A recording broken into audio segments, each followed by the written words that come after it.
Having trouble with indecisiveness, stress, or managing your feelings? If yes, you're looking for Serious Joy. Serious Joy is a predictive astrology service that is so amazingly accurate, you have to try it to believe it. Just enter the date, location, and time of your birth, and Serious Joy will calculate your life story using our proprietary step astrology algorithm. It's that easy. Serious Joy is your guardian sensei in the cloud. Every alert message is custom written for you. You are coached into your strengths and warned about weaknesses ahead of time. And say goodbye to surprise mood swings. If it sounds too good to be true, then try it for yourself. If you're not convinced Serious Joy knows you better than you know yourself, cancel anytime. Get serious about your joy. Visit SeriousJoy.com.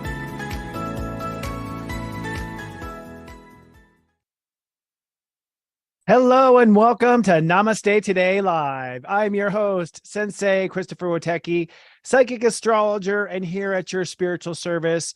We are happy to be here. It is finally Friday. Thank God it's Friday. Friday, September 29th, 2023, my friends. And we are super streaming on all of our platforms. We are live on X, formerly known as Twitter, Facebook, YouTube, and of course, LinkedIn, which I'm surprised we actually get a pretty good audience on LinkedIn. So hello. We're also uniting here in our super chat. If you are chatting on LinkedIn, Facebook, or YouTube, you're going to find the chat is all melding into one super chat with everyone. Everyone tell us hello and tell us where you are chatting from today. Hello and happy. Let me just say welcome to a few people here. Hello, everyone. Hello, Sydney. Hello, Nancy. Hello, Rachie. Oh, I like that name. That's cool. Hello, Jill Louise. So nice to see you. Hello, Judy. Hello. And tell us where you're coming from, too, so we can sort of see where everyone is from. Minnesota from Lindsay. Yay. East Florida from DS. Be Well Coaching. Hello. Hello to Canada, to Joanne. And hello to Chicago, my hometown, to Tamika. So nice to see everyone here. Welcome. We are in the season of Libra, giving to ourselves. It's energetically a full moon right now. We had a full moon apex this morning. Maybe you felt it. I have been a little irritable myself actually today. And I kept asking myself, what is the problem? Why am I so cranky? And I realized, oh, it's a full moon, a full moon in Aries. And we were called to release the struggle against ourselves in this full moon. I myself found that I had to come into it in order to release it. So you might be feeling the same thing. You are not alone, my friend. We have a fabulous Namaste Today Live this week. We're going to talk about the sun and how it's calling on an upgrade for personal relationships. Probably the biggest upgrade in relationships you've had in your entire life. We have this week Mercury opposing Neptune at the holy step of step 25. I think that's going to be powerful. We'll talk about that. And Black Moon Lilith enters Virgo for the first time in 9 years.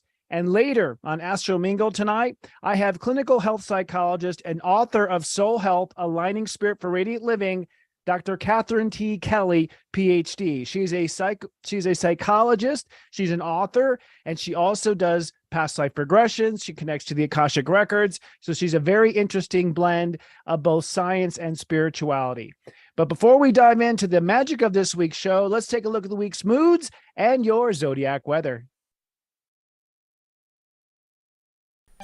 This zodiac weather is for Saturday, September 30th to Friday, October 6th, 2023. Looking at your weekend forecast, over the weekend, you're going to have a little chat with God Universe and commit to a new relationship with yourself. Let's drill down. On Saturday, it's sunny and uplifting. Step 7 means Neptune rules the day, so you are intuiting a personal spiritual path for yourself and accepting character and future changes. Now, with Mercury trining Uranus, you're also seeing some innovation in the way you manifest things. On Sunday, it's sunny and worthy. Step 8 means Saturn rules the day, so this is the day where you are officially committing to your marriage vows to yourself and clarifying a vision for the future. Now, with the moon in Taurus, you're feeling rather valuable. Looking at your 5-day mood forecast, over the week, it's going to be taking that new relationship to yourself and then innovating and also evolving relationships to others. Let's drill down. On Monday, it's sunny and growing. Step 9 means Mars rules the day. You may be a little impatient, but it's now time to put those new marriage vows into practice. And with Venus trining the North Node in Aries, you're aligning personal dreams with the new character on the horizon. On Tuesday, it's partly cloudy and rather pensive. Step 10 means Earth rules the day, so this is the day you are manifesting your new marriage vows as something solid and something you can rely on. With the moon in Gemini, you're quite pensive or perhaps chatty. And with Mercury trining Pluto, you're connecting the dots between lifestyle changes and a transformation of personal power. On Wednesday, it's sunny and clear. Step 11 means Chiron rules the day, so you are coming into a new marriage integrity and personal health. And with Mars opposing the North Node at 24 degrees Aries, you might be letting go of a long-term partnership. On Thursday, it's partly cloudy, but you are learning. Step 12 means Jupiter rules the day. So this is a day where you are expanding and exploring relationship possibilities. And that is also underscored by Juno trining the North Node.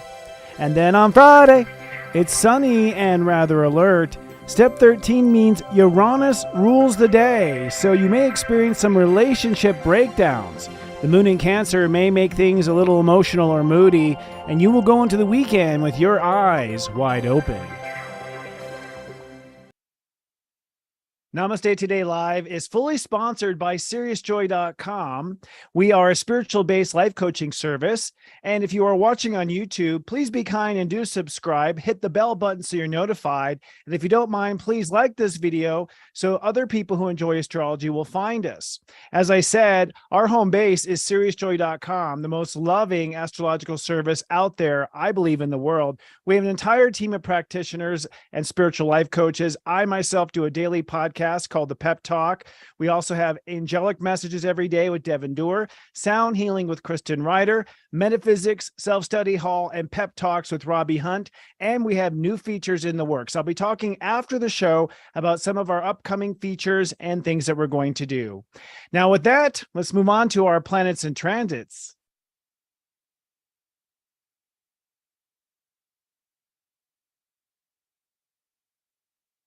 Oops, I think so. Or maybe not.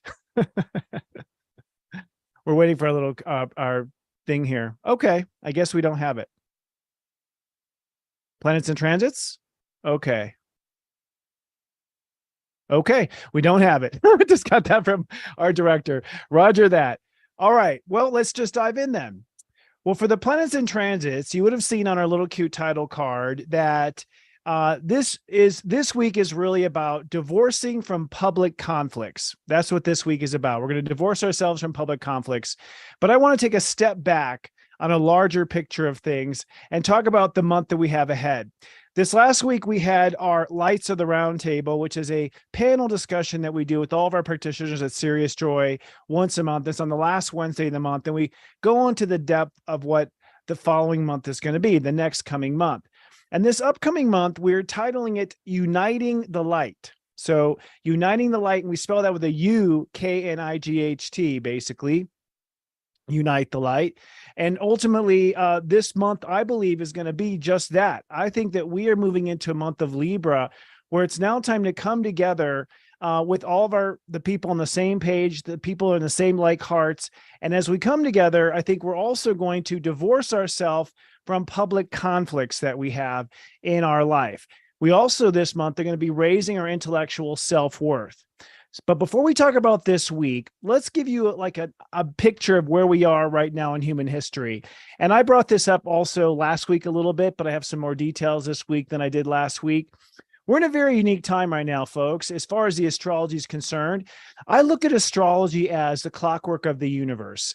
I ultimately see them as, instead of having two hands, an hour and a second hand, I see us as having 10 hands, basically. The 10 planets and the moon are different periods, and they have different orbits around the sun, and they reflect different orbits of human consciousness.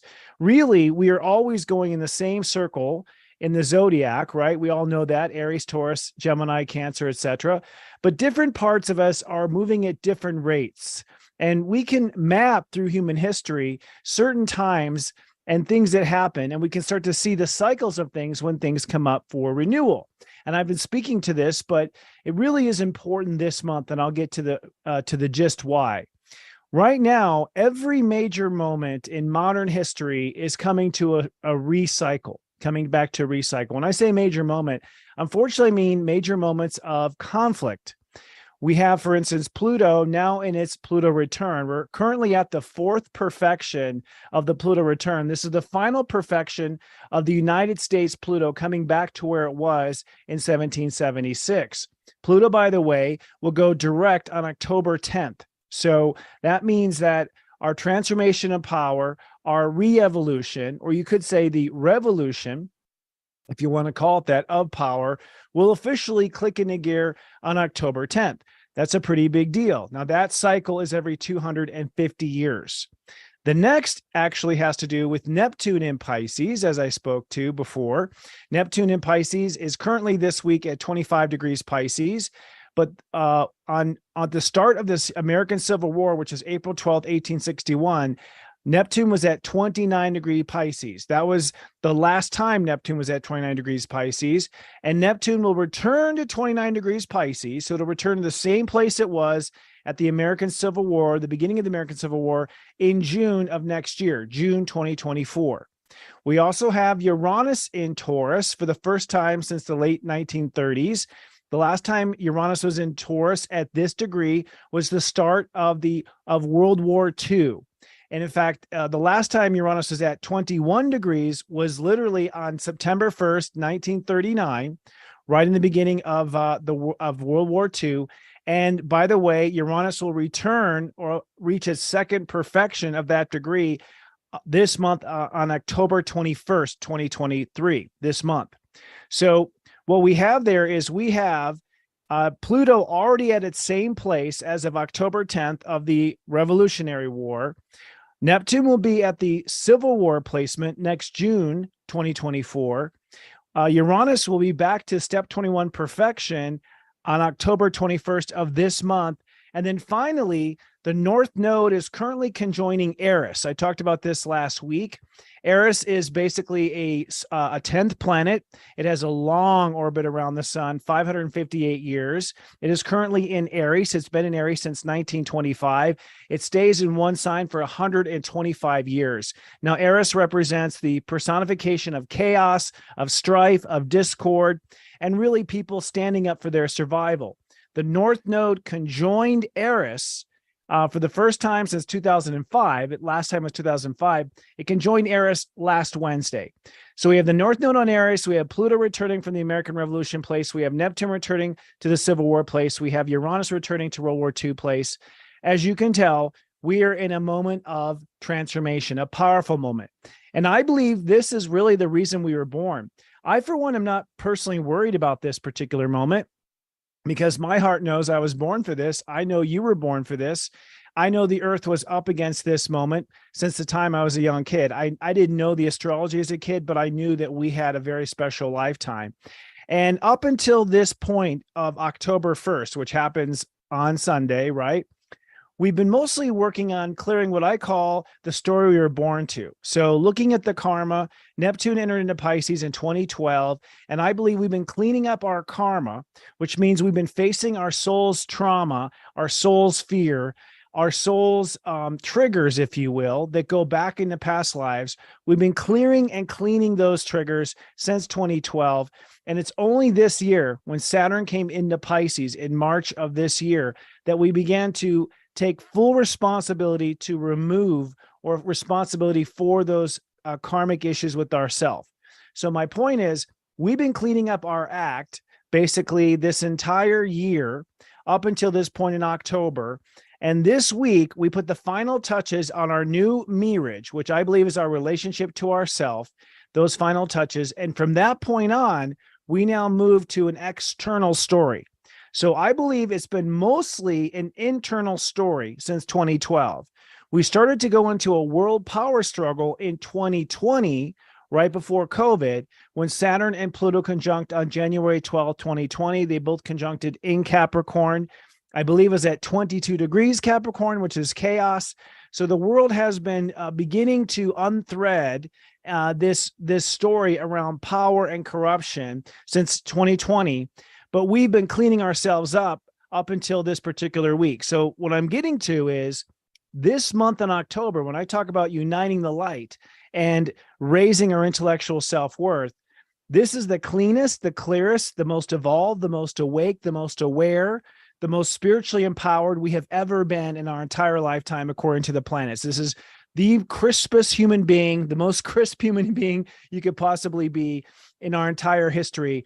And I think going back to the ancient civilizations, frankly, I don't think we've been this awake. So as much as people talk about how asleep people are, and how people are dumb, or they don't get it, or they're not on the right path, the truth is we've never been more on a right path than we are now.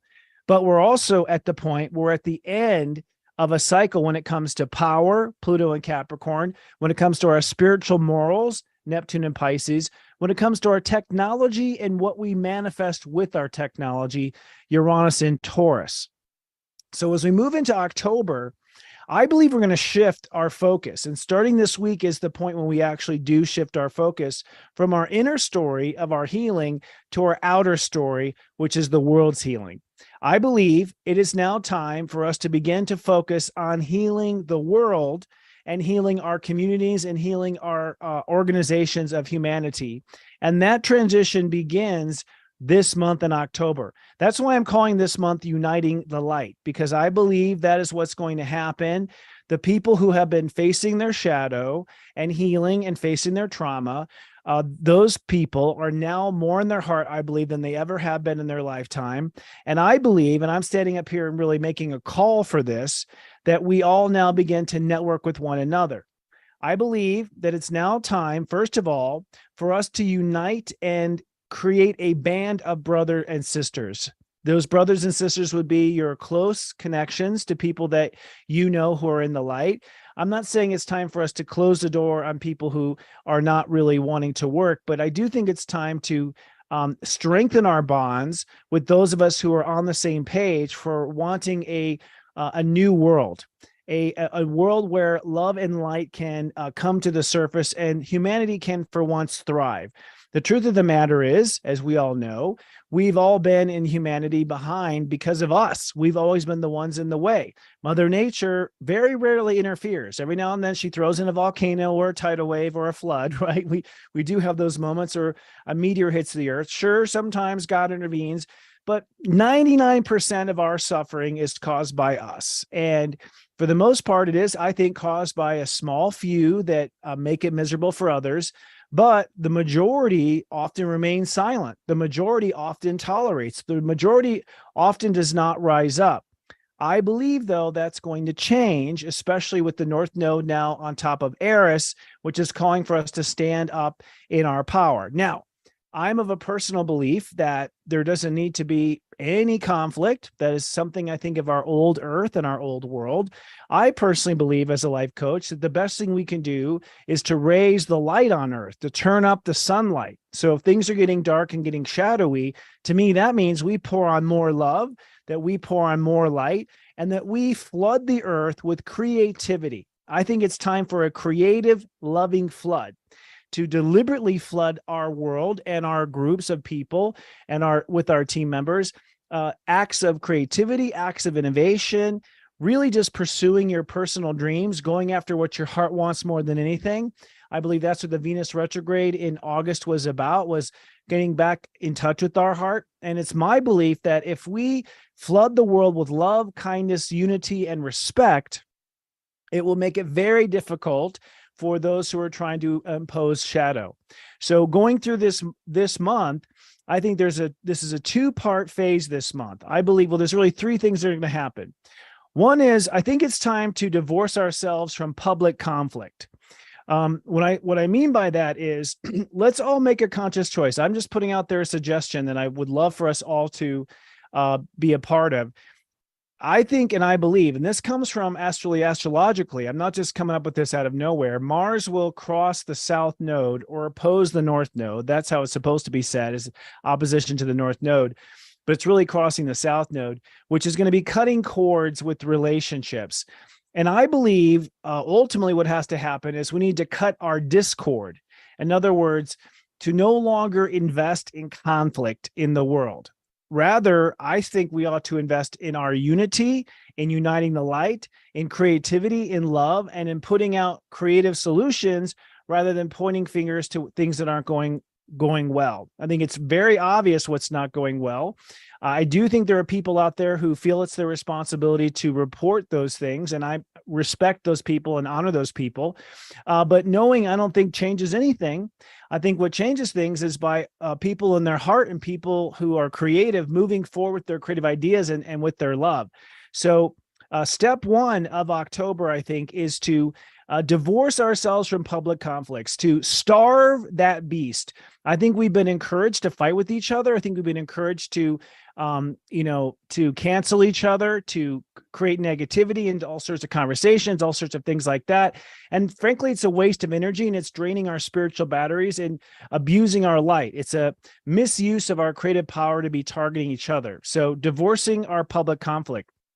Then I believe it's time to band with your brothers and sisters who are of common interests and start to create new teams or power teams or brain trusts of people that you love to create with and be work with. And so it's time, I think, bring these things together. This is one of the reasons why I'm actually leading this myself with having our Astro Mingle segment every week. I'm trying to bring other people who are also in the field of bringing light and love and healing. I'm very excited about today's guest, by the way. She does tremendous work, it seems, when it comes to healing the soul and helping people move forward. So I believe it's time to have that band of brothers and sisters.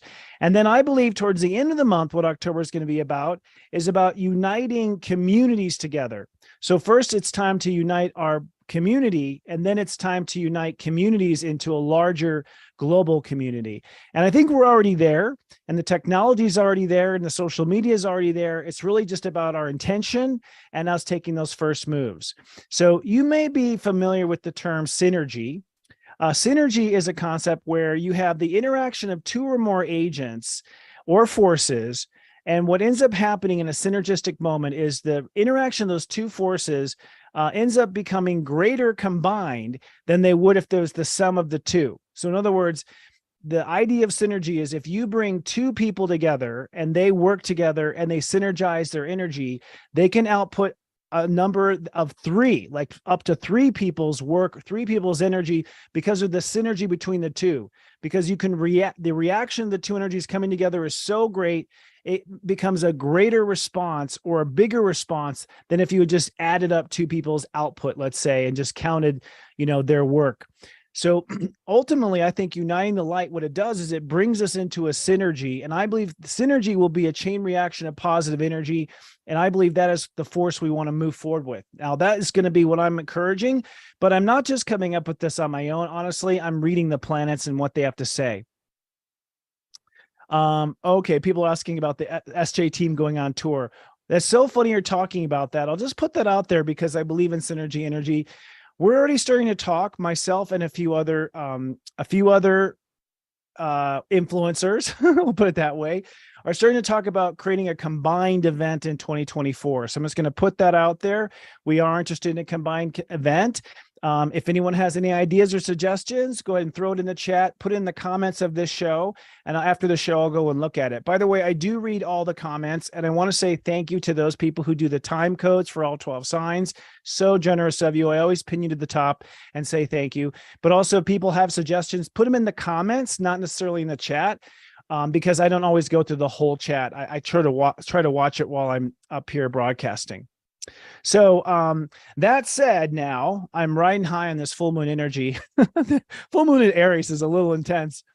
Let's talk about this week. So the month of October is uniting the light, raising intellectual self-worth. And this week's theme is that we are getting me-read and divorcing public conflict. All right. Someone asked, what does me-read mean? Me-read is my little fun term for our partnership to ourself. I think we're in a mirage with ourselves, and it's beyond death till you part.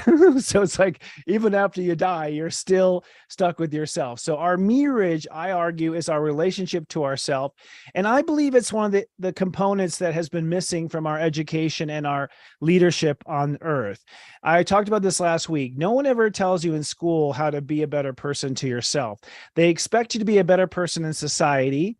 They expect you to be a better person in family and to leave a positive influence on the world. But rarely anywhere do we talk about how to treat ourselves, how to bring the best out of ourselves, how to master our connection to ourselves.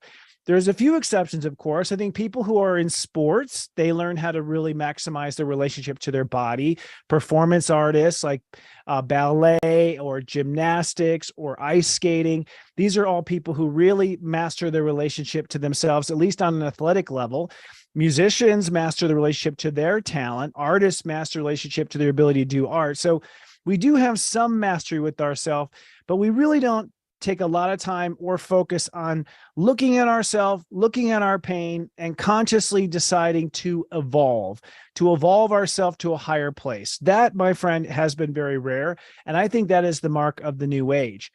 This week, we are officially mirroring ourselves. Now, at Serious Joy, we had a mirrage ceremony in our full moon today, our full moon pep talk, because I believe the full moon today really was the most powerful moment to make new promises to ourselves. But technically, we make those promises starting on Sunday. So come Sunday, you're officially committing. Therefore, you might have some final words to say with yourself. The key question of this week is, where is my ego in the way? Where is my ego in the way? And, ego is one of those words that gets thrown around in psychological, conversations. It's overused by media. I believe ego is a good thing, by the way. I don't think God would give us an ego unless we needed an ego, just like God gave us tonsils for a reason and appendixes for a reason. We do need these parts of our consciousness. I believe we have misused our ego and we have abused our ego. Our ego is the part of us that's based on our root chakra. It's based on our survival. It's also known as the sign of Aries.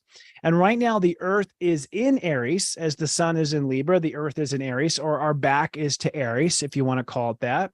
And so earth is I manifest. As we move through Libra and we renegotiate our relationships with other people, we are, in fact, actually reprogramming our ego, because our ego is a part of us that's responsible for responding, our behavior, defending ourselves, and also representing ourselves. It's like when you say, I'm going to go mow the lawn, your mind is the part of you that thinks about mowing the lawn. Your step 8 energy, your Capricorn energy, decides to mow the lawn, and then your ego gets off your Astro and actually mows the lawn. So it's the ego that gets up and does things. Now, in the course of our lives, we have all come from a lot of damage and trauma. We all have hurt feelings. We all have times when we have been traumatized, and our ego has developed certain patterns to protect us.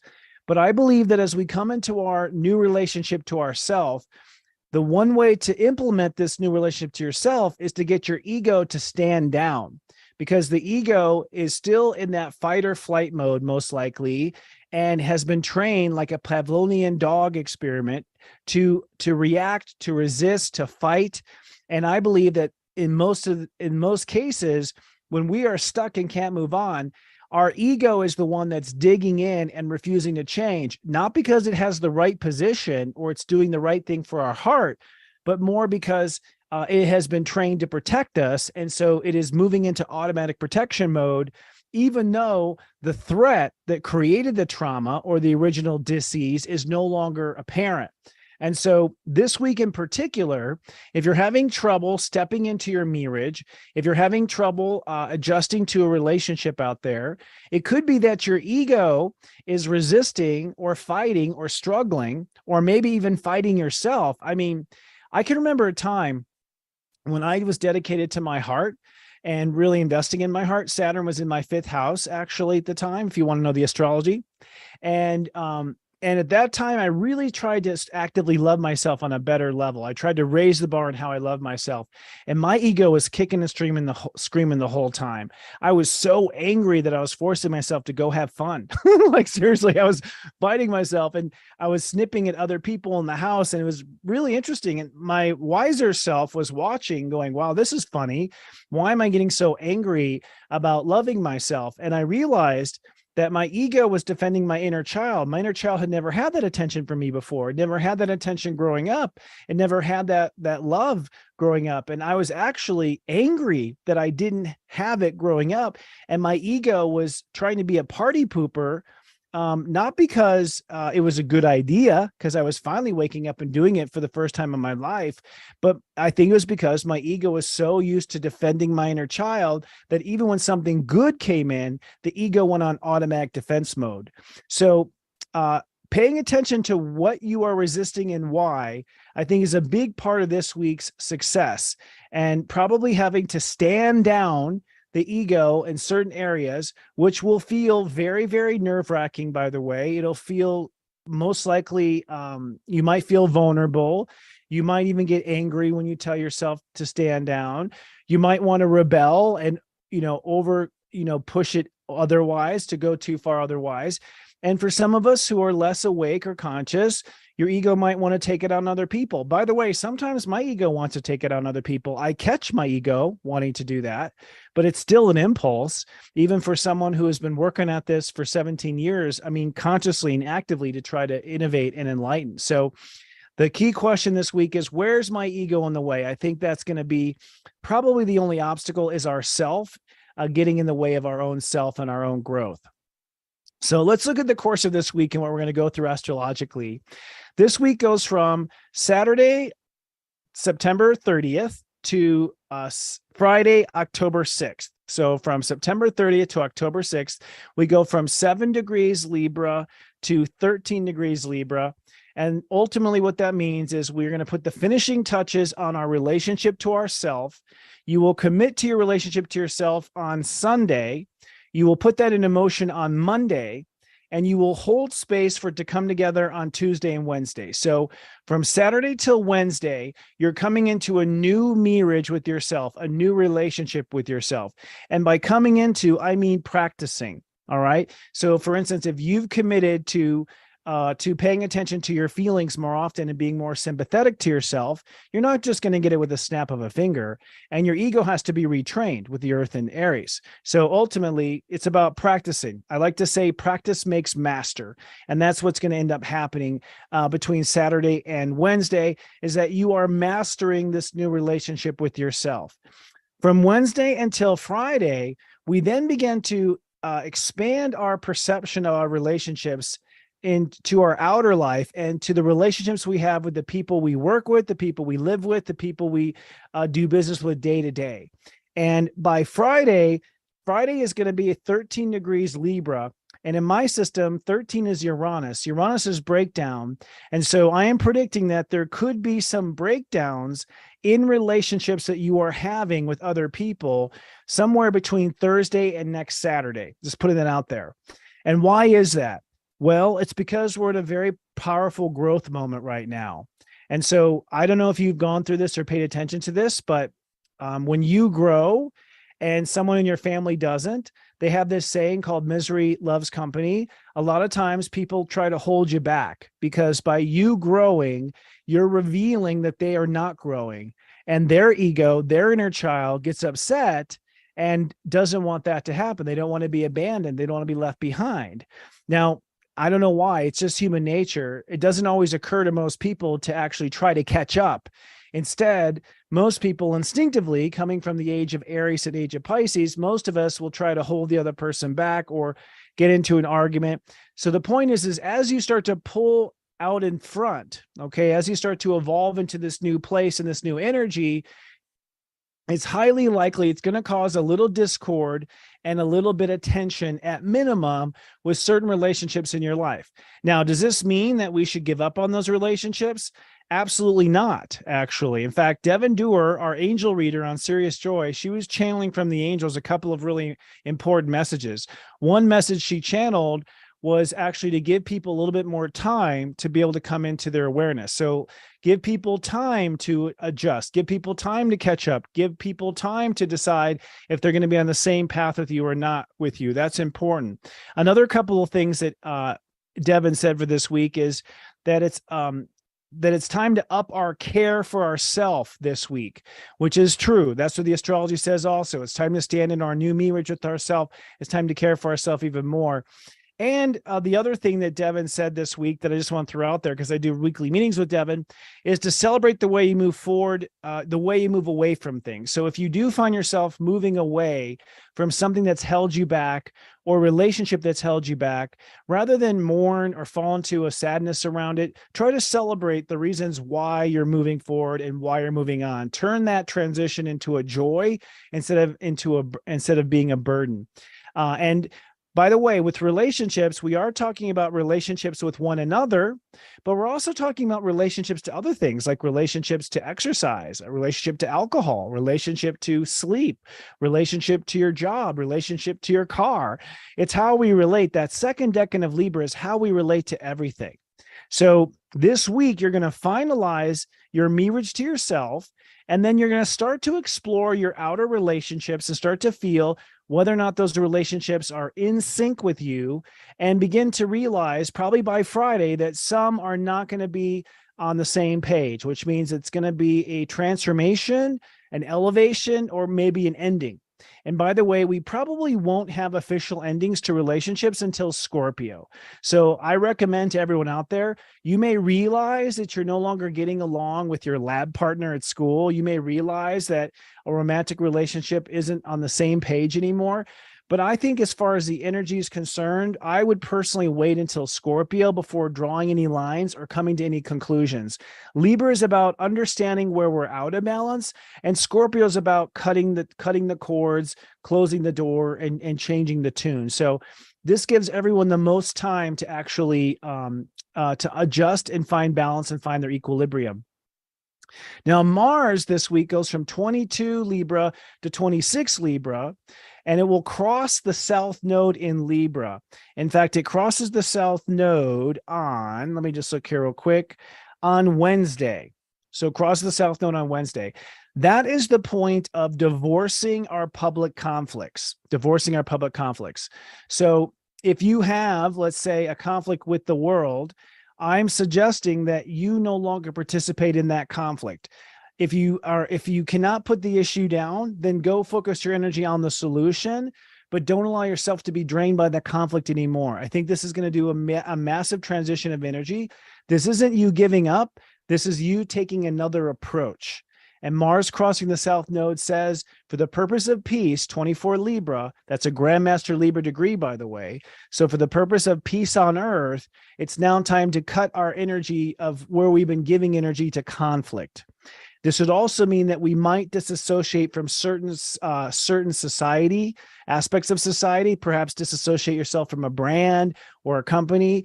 And I'm not saying write an angry letter to that CEO. I'm saying just stop participating, stop giving your energy to it, and focus your energy on something else. I think we're going to find ourselves really boosted up when we end certain conflicts.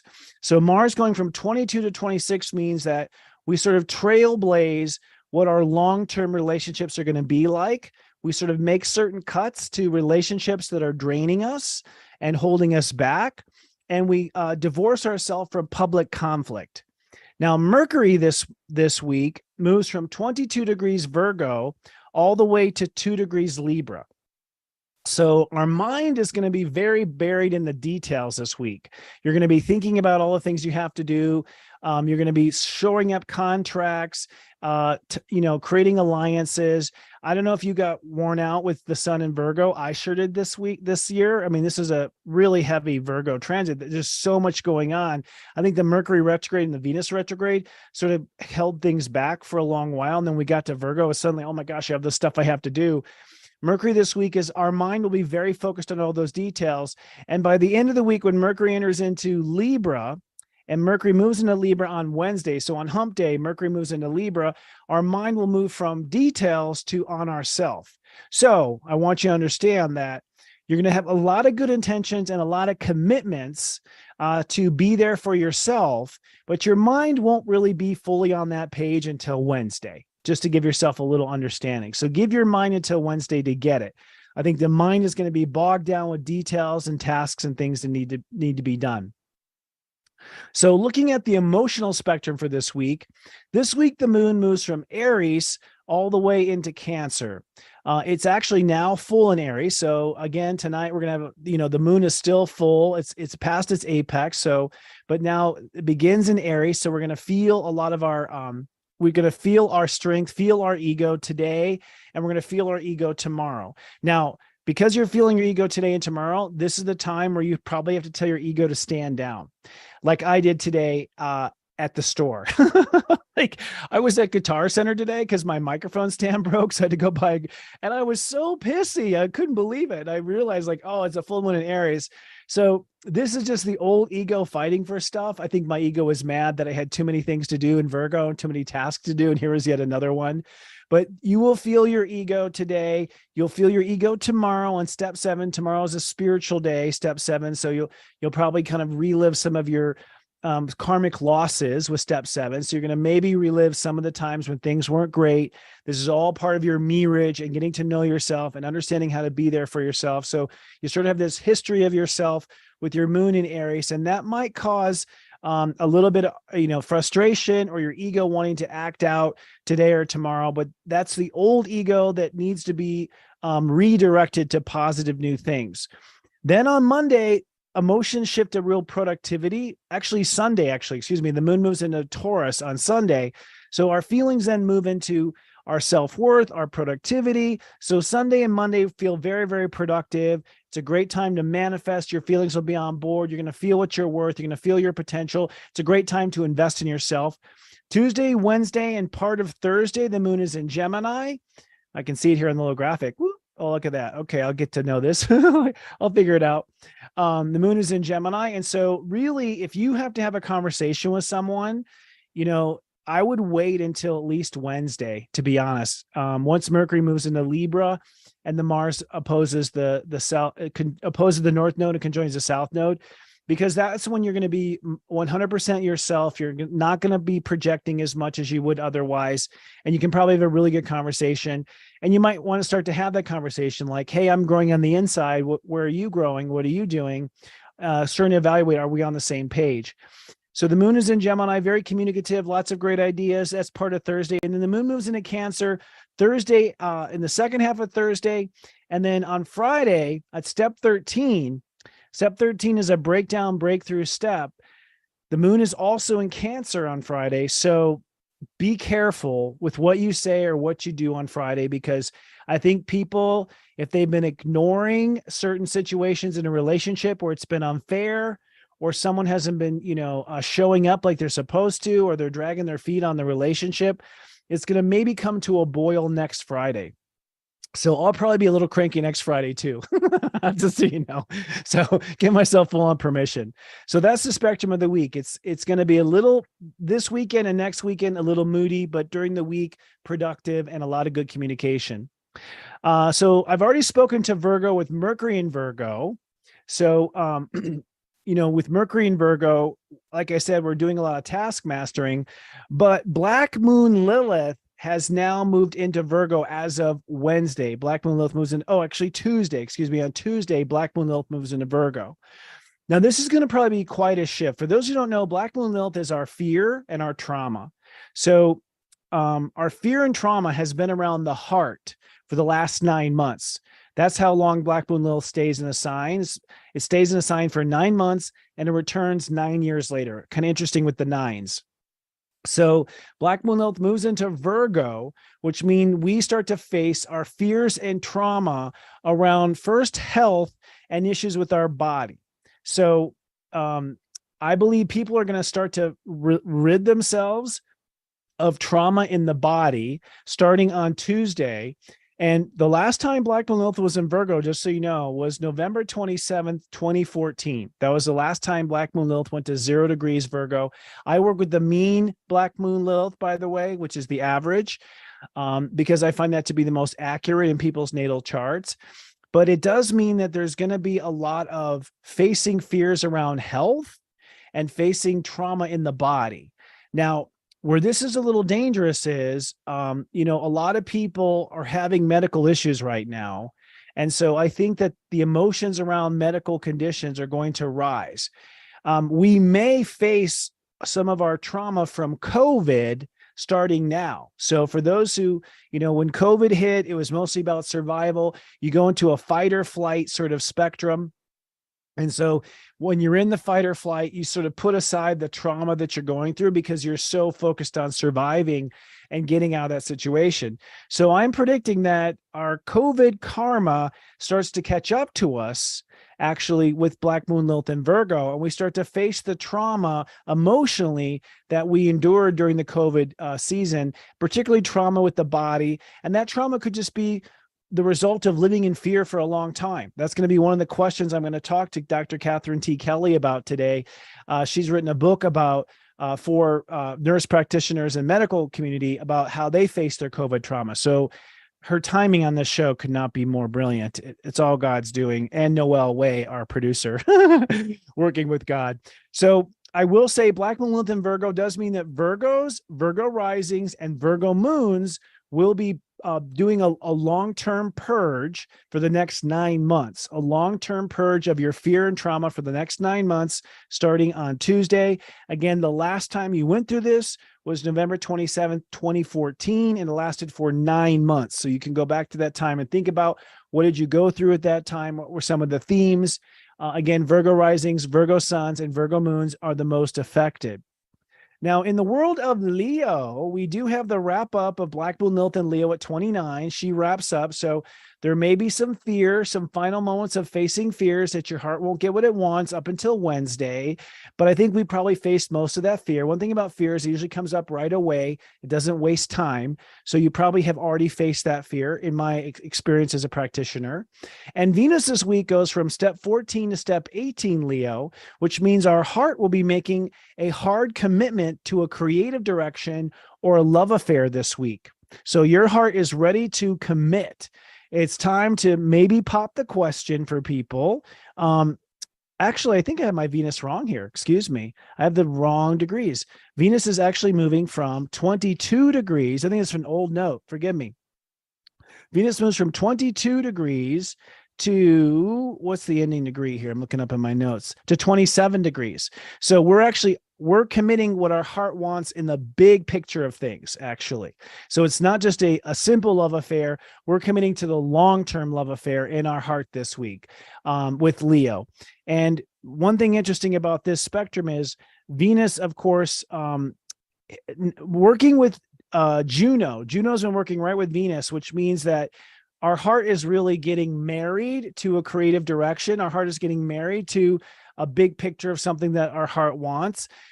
This is the week where you fall in love with the house, or you fall in love with the car, or you realize that you're in love with this other person, and you want to marry them or be with them for the rest of your life. So what's interesting is if part of the Libra energy for you is about another person, another relationship, your heart, I think, will be pretty clear by the end of the month, by the end of the week, as to whether or not your heart is ready to act and go forward with that. So we are committing this week to a big picture, heartfelt desire.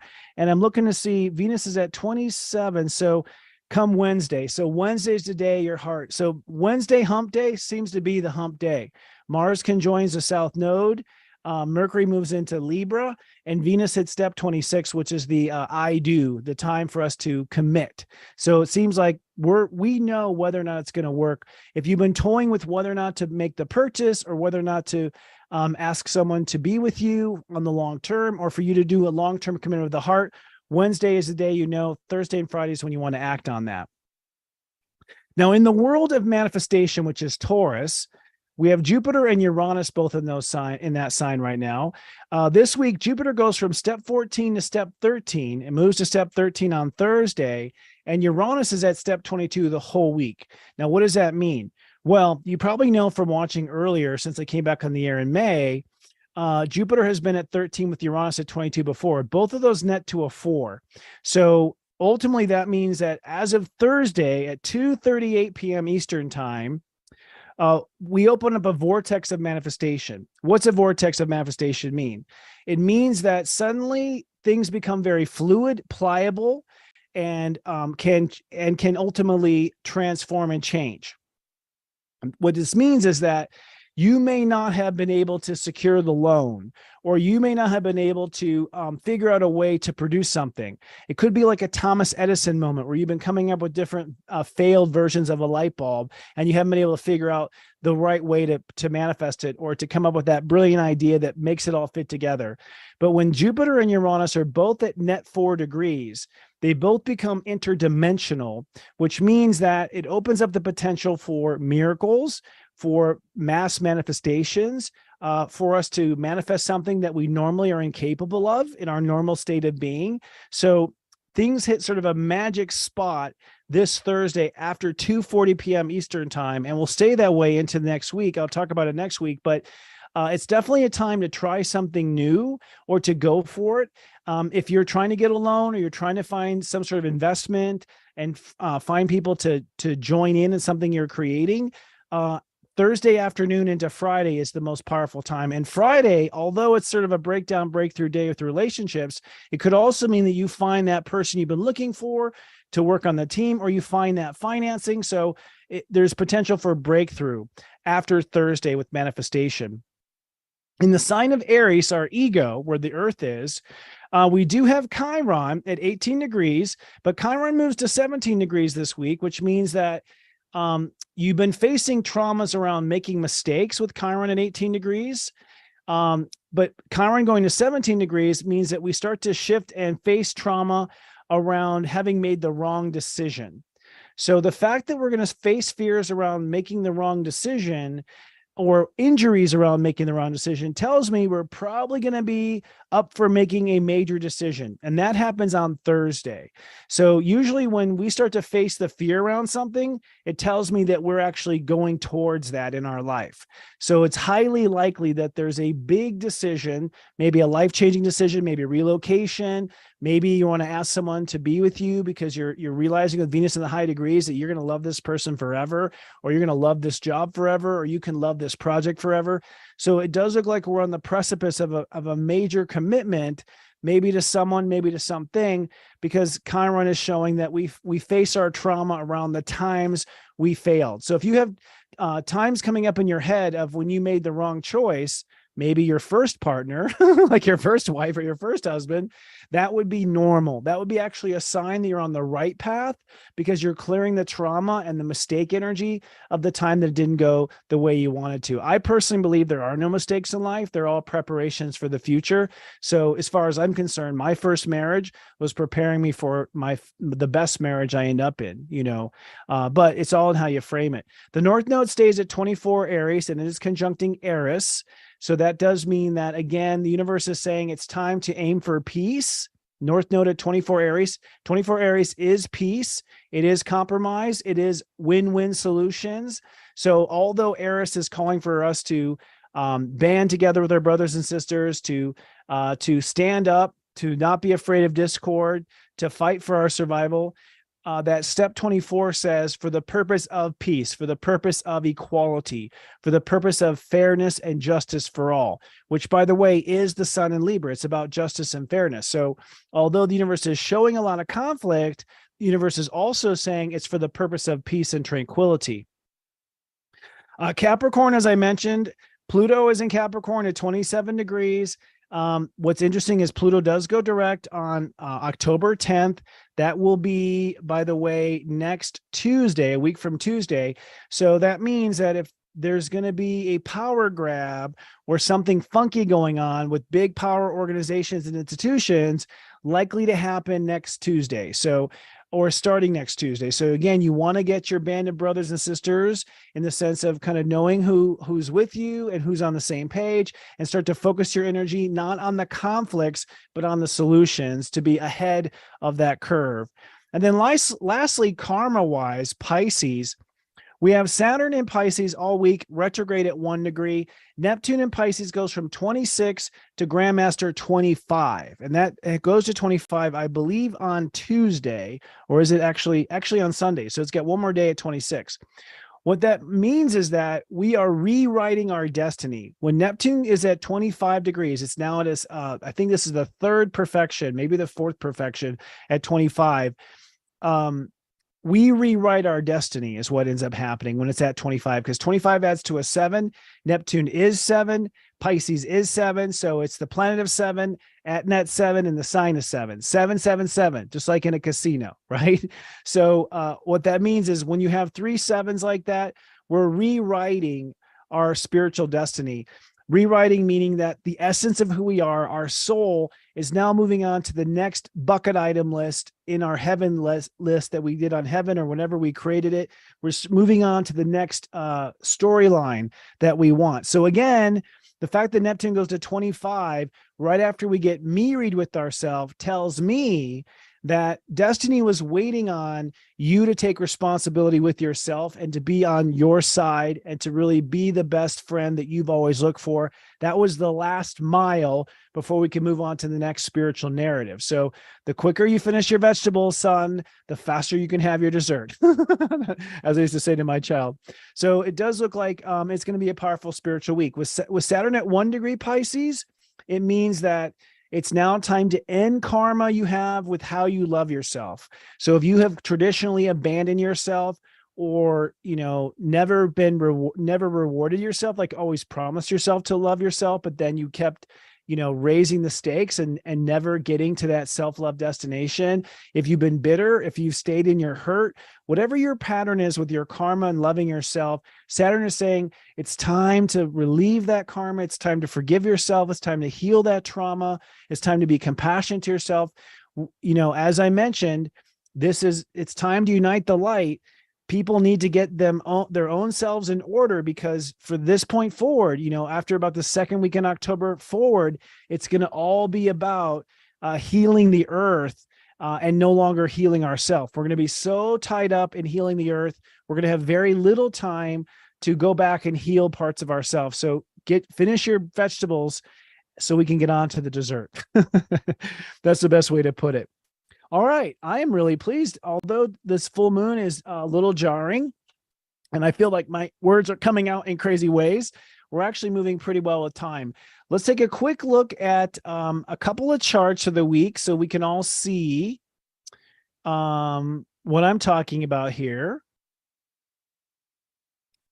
So this is our graphic from Robbie Hunt. She does our graphics for us when it comes to our Lights of the Round Table. This is about uniting the light. We're using K and IGHT because we're bringing back the old Renaissance theme, and the ideas of being noble and being a white light in shining armor, right? The first day I just want to show again is when we commit to our mirage. On Sunday, October 1st, the sun is at 8 degrees. That is the commit degree. So on Sunday, you are committing to yourself. Notice by the moment you commit to yourself, Mars is at 22. So you instantly transform the potential of your relationships. 22 is a nuclear degree. It's a degree of transformation. It's a degree of liquidity. It's a degree of alchemization, to alchemize. So the moment you commit to yourself, you alchemize your potential with long-term unions with other people. We also have a fascinating yod here going from Neptune at step 25, Grandmaster step 25 to Mars. And the other foot is Uranus at Grandmaster step 22, Taurus. The world is changing when you have 2 planets at Grandmaster degrees, Neptune at Grandmaster 25, Uranus at 22. That means it's a defining moment. This is a new destiny. This is a new technology or a new manifestation path, and it's all pouring into transforming the future of our relationships. This is the uniting of the light right here, setting the stages for the light to unite. That's why I bring it up, is because of where I'm seeing Mars. As you can see, Black Moon Lilith is at 29. Leo hasn't quite pushed into Virgo. And Venus and Juno are pretty much married. That means that what your heart is wanting right now, because it's conjoining Juno, these are long-term commitments you're making. So whatever you're making as far as a commitment with your heart, it's not short-term, it's long-term what we're making and what we're doing. The next chart is Mercury opposing Neptune. This is a dramatic moment. It happens on Monday. At apex is at 11:34 a.m. Eastern time. Mercury at 25 Virgo, Mercury in the high degrees of Virgo, really working out the logistics of all the things we have to do and our future commitments and signing the contract. But Mercury opposing Neptune ultimately is at Neptune's Grandmaster degree.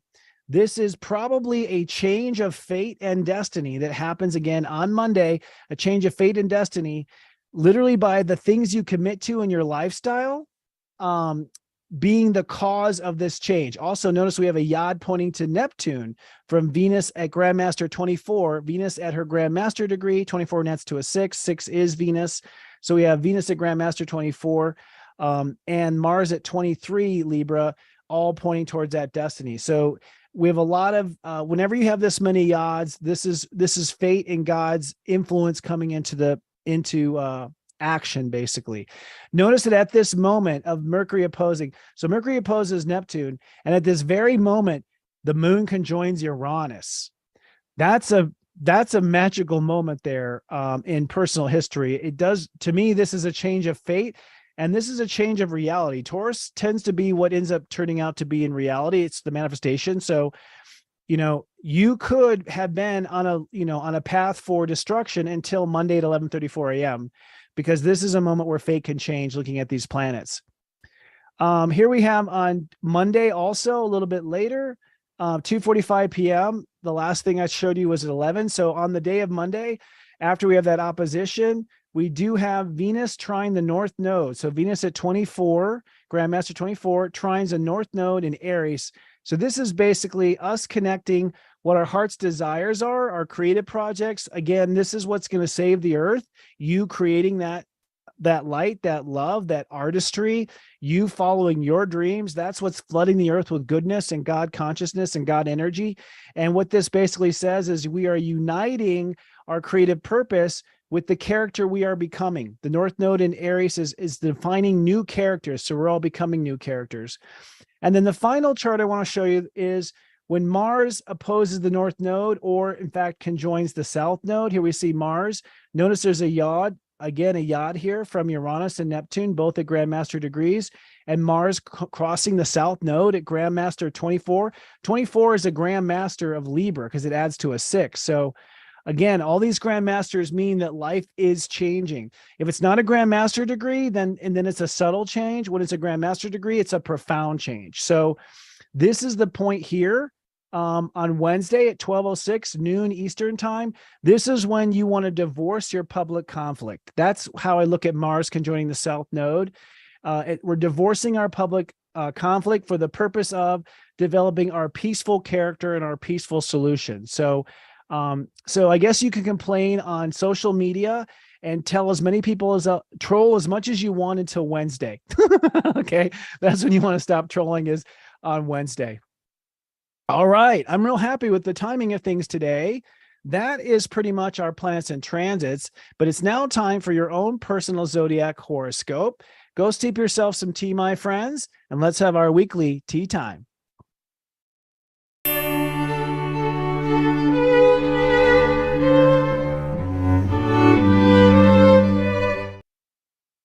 Alrighty. Well, friends, if you are new to the show, thank you so much. Please be sure to subscribe, hit the bell button so you're notified, and click like on this video. I only ask that not because my Leo rising wants to know how many people like me. It's because I want the YouTube algorithm to share me with other people that enjoy astrology. And it's all part about living with the world of algorithms, right? For those who are new, this is my tea time segment where I give a horoscope for all 12 signs and walk you through. I do say, hey, keep streaming after this because we have a phenomenal guest today. Dr. Katherine T Kelly, licensed psychologist and soul healing coach, is going to be here at Astro Mingle. We're going to get super deep on soul healing. So for those who have trouble healing, this is the segment you want to watch. I'm super excited to talk to Katherine today.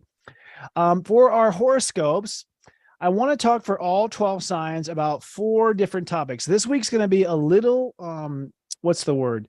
Well, they're always deep, right? I'm always deep with the horoscopes, but this week in particular, I want to tell you about where you're committing to your mirage. So all of us commit to our mirage through one part of our life.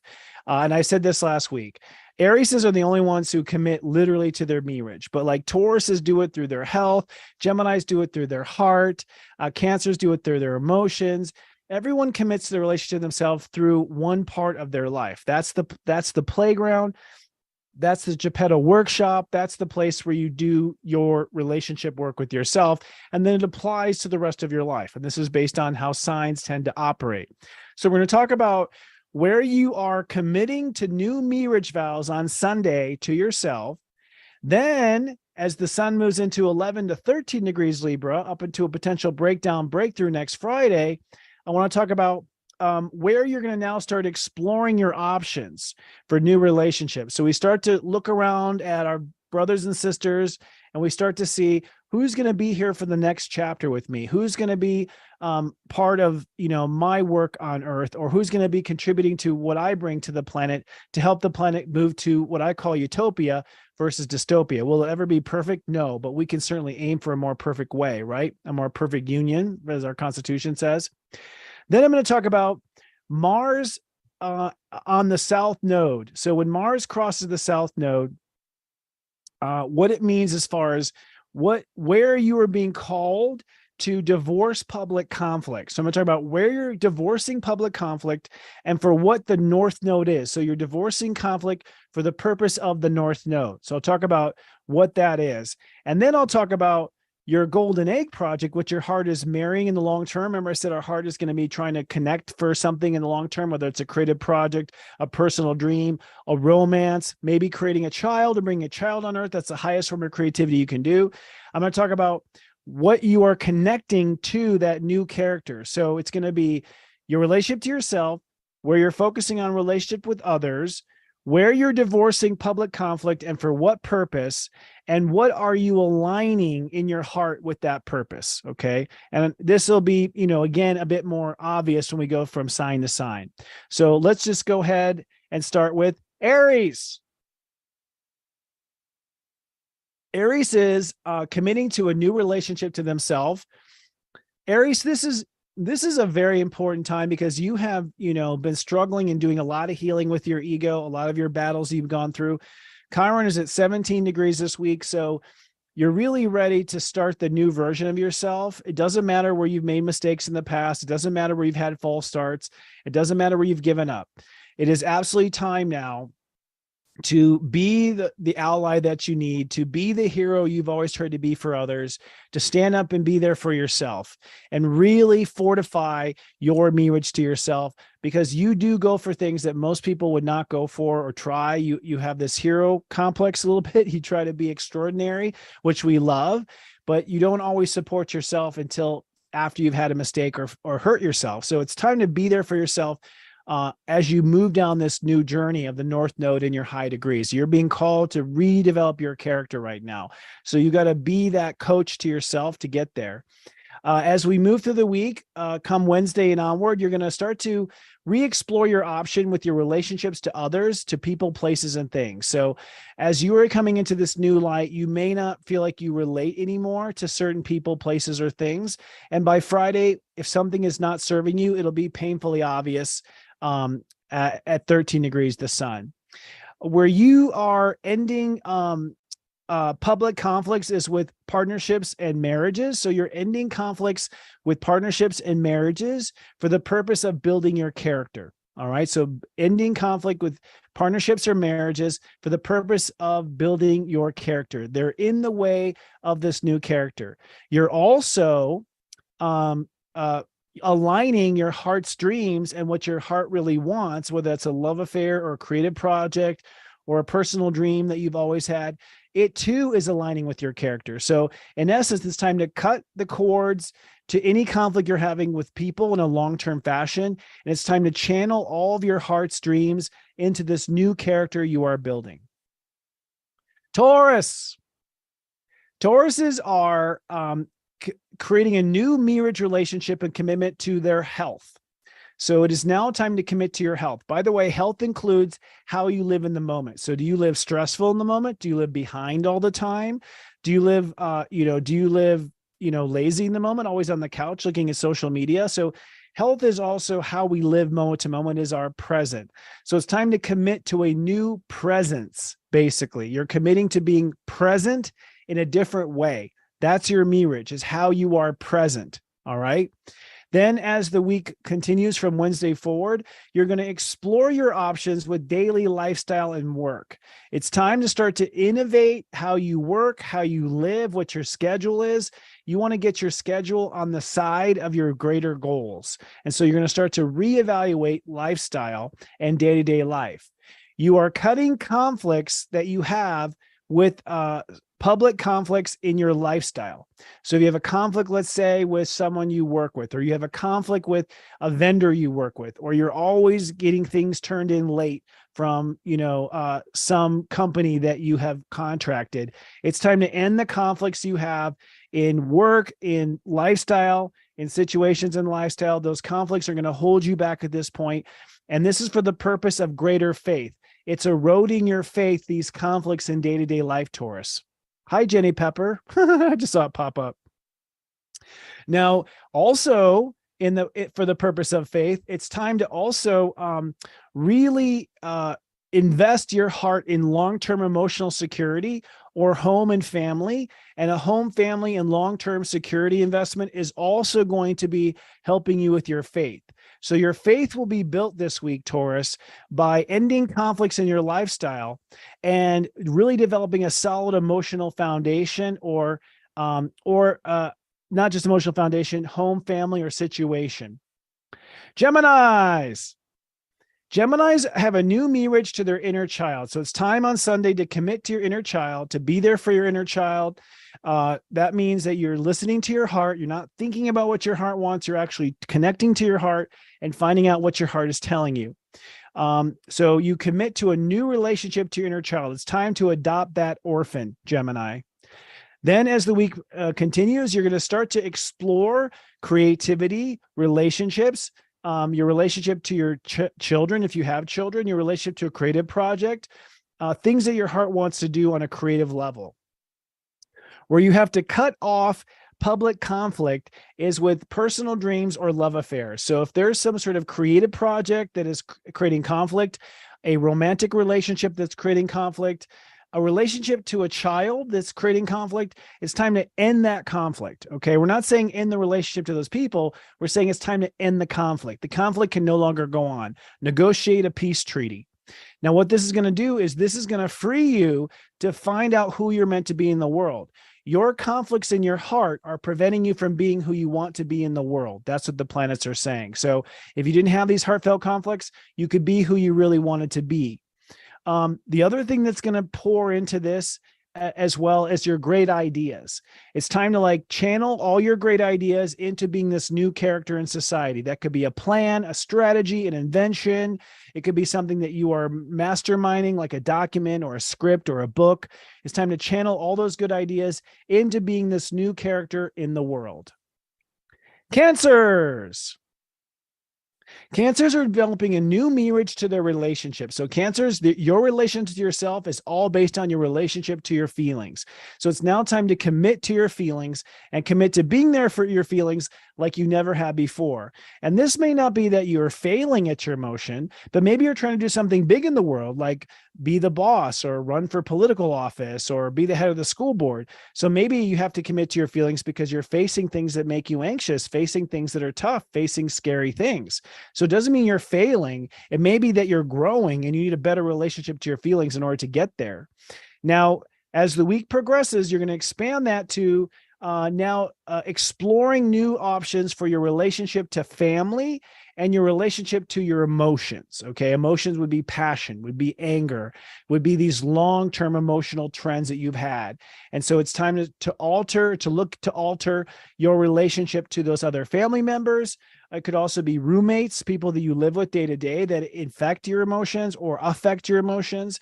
And it could also be your emotions in general, that you have a bad relationship to anger, or you have a bad relationship to loving yourself, one of those feelings.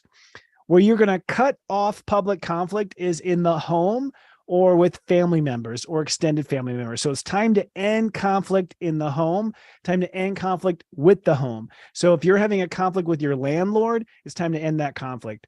That conflict with your landlord or in the home is preventing you from really doing what you're meant to do in your career and your legacy. So if you end the conflict in the home, you'll find your career legacy jump forward. It's holding you back from being what you're meant to be in society. Now, at the same time, you want to channel into that career. You want to channel into that career all your ideas for money and abundance, which may seem obvious, but it's really not, because Venus is in the high degrees of money and finance for Cancers right now. So you really are coming up with new revenue streams, new ways of making money, maybe new job opportunities. These are going to stick, but you got to cut any kind of conflict you have with home and family. Leos. I'm a Leo rising. Hello to my fellow Leos. Meow. Leos are developing a new mirage to their mind. So Leo's relationship to their mind is ultimately how they frame their whole relationship to themselves. So once it's about positive thinking, it's about committing to positive thinking. It's about committing to looking at both sides. It's about committing to letting go of the argument with yourself. It's time to let go of the old thinking, to no longer adopt, to continue to use the words your family used growing up. It's really time to develop a super awesome relationship to your mind. This is going to expand through the week to your relationship to certain ideas. Maybe you have been caught in some sort of idea, like you're going down rabbit holes on social media. Your mind is caught up maybe in the warfare you see on X, formerly known as Twitter. Maybe you're having a hard relationship to the idea of being single or the idea of being married. So you're going to start to see that you've got to change your relationship to some of the bigger concepts or ideas, or maybe a relationship to some sort of communication pattern that maybe you maybe you're always saying negative things, or maybe you're always allowing yourself to listen to negative things. Communication is a two-way street. So you're going to start to see your relationships to communications and ideas starting to break down by Friday. Now, it is time to end public conflict when it comes to debate. So Leos are being called to end your public conflict debates, no longer debating about conflict in the public. All right. It is keeping you from finding your life's purpose. You're getting caught up in the arguments of debate, or maybe you're having conflict around a strategy. Maybe you've had some sort of strategy, like to build your own restaurant or something. This is just coming off the top of my head. Maybe it's someone's actual life because it's coming out of nowhere in my head. And it's like, time to put down that conflict, quit fighting that fight. Obviously, it's not going anywhere. What's your purpose? What were you born for? Get on the path of why you were born. Get out of the argument and the conflict with the world. Now, another thing you're going to channel into that life purpose is your new your character. So you have this new character. You have been birthing a new character since Venus retrograded in Leo. And the planets are saying, hey, take that new character and put them on the path of this life purpose. Let go of the arguments around strategy or the arguments around politics and channel onto your life purpose. Virgo. Virgo is your relationship to yourself is all based on how well you value yourself or don't. So your relationship is based on self-esteem. So Virgos, it's time to shore up and get married to a higher self-esteem. It's time to get married to valuing yourself on a new level. Your marriage vow is to value yourself. That means you give yourself the credit. It means you don't worry about other people giving you the credit. You give it to yourself. As they say in The Farmer in the Dell, the cheese stands alone. Okay, so you might have to be the cheese and stand alone in valuing yourself on that level. That's going to spread into relationships and production, like how you relate to production, how you relate to manifestation, how you relate to finance. So once you've committed to valuing yourself on a certain level, now you start to question how much you're being paid at work. Now you start to question, are you getting ripped off on this particular sale? Are you able to, is this a good investment? So you're going to start to see some breakdown in your investments of time and energy, or you're going to see some breakdown in your revenue streams once you decide you're worth more, which is natural. That's like a natural psychological that you would expect, right? Now, it is time to stop with public conflicts over your character. The universe is saying end conflict over your character. If people are saying they don't like you, walk away from that conflict. If people are saying you're in poor character, walk away from that conflict. Do not engage in conflicts around your character or your action history. All right. So where you have, something you've done or a mistake you've done, no more conflicts around how you behave, how you act, or what your character is. Step away from those conflicts of character so that you can focus on the partnerships and the long-term relationships that truly respect you. So you're being caught up in character arguments around your character are keeping you from really being the partner you want to be, or receiving the partner you want to receive. Maybe you're not able to find that partner because you're caught up in the ego character conflict. Now, the other thing to channel into your partnerships is your social intentions, that you perhaps want to be something new in the world. You want to present yourself as different in the world. Libras are changing their worldview. They're changing what they do in the world. And that's going to play into your partnership. So the planets are saying right now for Libras that whoever you're in a long-term partnership with ought to be a companion in the world to you. In other words, they must helping you in the world or on the same page of what your world goals are. And certainly not anyone that is insulting your character. The planets are definitely saying if they don't respect your character or your behavior, you're with the wrong person. Scorpios relationship to themselves is all based on their faith in themselves. So ultimately, if you don't have faith in yourself, then you're not being a good person to yourself. Scorpios have to have that faith. Now, my opinion of that is because Scorpios have to draw the hard lines. They have to say no. So because you tell the world no more than any other sign, you can even see the stinger there. That's the stinger right there in this graphic. That's the stinger that stings the world, that crosses your boundaries. You're not going to feel strong to hold that line if you don't have faith in yourself. You have to have unbreakable faith in yourself. And faith in yourself comes from knowing what you're good at and knowing what you're not good at. If you know what you're not good at, you can have faith in yourself because you know you'll bring in support or help for those areas you're not good at, and you'll stand strong in the areas that you are good at. So that relationship to faith in yourself spreads into questioning your spiritual path. So your spiritual path may not be the path that you're meant to stay on. And again, a spiritual path is an essence. Maybe we'll bring this up with Dr. Katherine, that your spiritual path is like something that plays out in all of your life. It's not just your career. You'll see that spiritual path in your career. You'll see that spiritual path in your relationships. You'll see that spiritual path in your character, all these different parts of who you are. So that path looks like it's up for a change. And that's because that path might have been based on not having faith in yourself. So now that you do have faith in yourself, maybe now the path actually changes. I don't think I did. Did I? Relationship into Libra? Someone's saying I messed something up. Self-treatment. Or did I miss Libra? No. Someone's saying you mixed Virgo into Libra back there. I'll look at that and see if I did. It's possible. You did the beginning of Virgo and then the end of skip Libra. Okay, well, then let's go back and let's make this right. Okay, folks? It's possible. I have so many notes. It's possible. So let's review Libra real quick. Okay, people tell me yes. Thank you for the feedback, y'all. I did this last week too, but I didn't lose reality this week. I thought I was in it. Libras, it's about, you're absolutely right. We did get that a little bit right. Yeah, I was right for Scorpio, but for Libra and Virgo. I gotcha. Okay. So let's review. Let's go back to Virgo. Can we go back to Virgo, director? Thank you. We're going to go back to Virgo to make sure we have this right. And maybe we'll even cut this up later. My apologies, folks. I'm taking on maybe a little too much here in the Virgo season. And that's the lesson for me that with Mercury and Virgo. So back to Virgo. Virgo, your relationship to yourself is based on your relationship to values. We said that. So when you value yourself, Virgo, you are treating yourself well. That value to relationship value is going to move into how you relate to your investments, how you relate to what you put your time and energy into. So once you change, we value yourself, then you move into what you end up valuing and investing in later. You're probably right. Because here's the thing. What you're going to cut your public conflicts from, Virgo, is bad investments. So if you have any conflict around a bad investment, I can see where I messed up now. It was on this other part here, this complicated four-parter.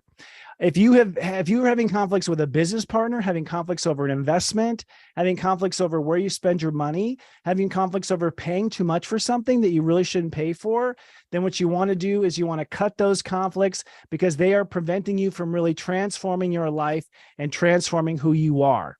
So the Mars going over your South node is going over cutting conflicts with financial investments so that you can really transform your life the way you want to transform your life. Now, the other aspect of this is your personal relationship to faith and God also has to move into this transformation of your life. So by cutting bad investments, by cutting bad situations of like money associations or productivity associations, maybe you're not getting from the factory what you expected to get, make that cut. It allows you to change your life, and it allows you to also bring in the things that you really want. And as I mentioned, you have to also channel your faith in God or channel your faith in your destiny, what you're here to do. That has to be a part of your life's transformation. So the big picture in the background is your life transforming. All right, let's now go to Libra again. We're going to do a redo, but at least we're doing it right. This is a good role model example for the world. If not done right, do it again. Libra, your relationship to yourself is literal. So how you treat yourself is how you end up relating to yourself. A Libra is always focused on other people.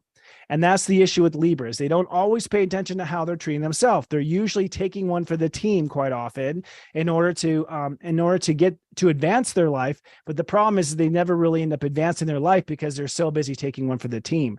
So your marriage relationship is, hey, it's time now to relate to yourself differently, to treat yourself the way you always treat others. And that's usually the case for Libra. So it's time for you to get the treatment that you give to yourself. Thank you very much, Charlie.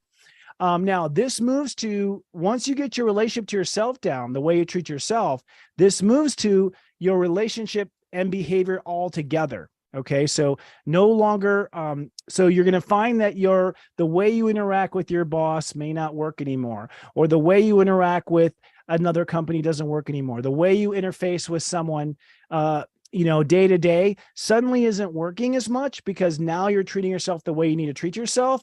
And so as a result, you end up realizing that this day-to-day thing that we're doing every day, we're playing these games, this isn't going to work anymore. So you realize I can't keep doing this behavior because I'm being good to myself now. And now that I'm being good to myself, it's so blindly obvious of where this isn't going to work. Now, for you, this was correct that I said, I believe for your chart, you are moving away from character conflicts. So anywhere where your character is being assaulted, insulted, or you're in a character conflict, or people are judging you for your character, you got to end the conflict around your character so that you can focus on the partners that'll be there for you the way you deserve to be there. So you are ending character conflict for partner associations.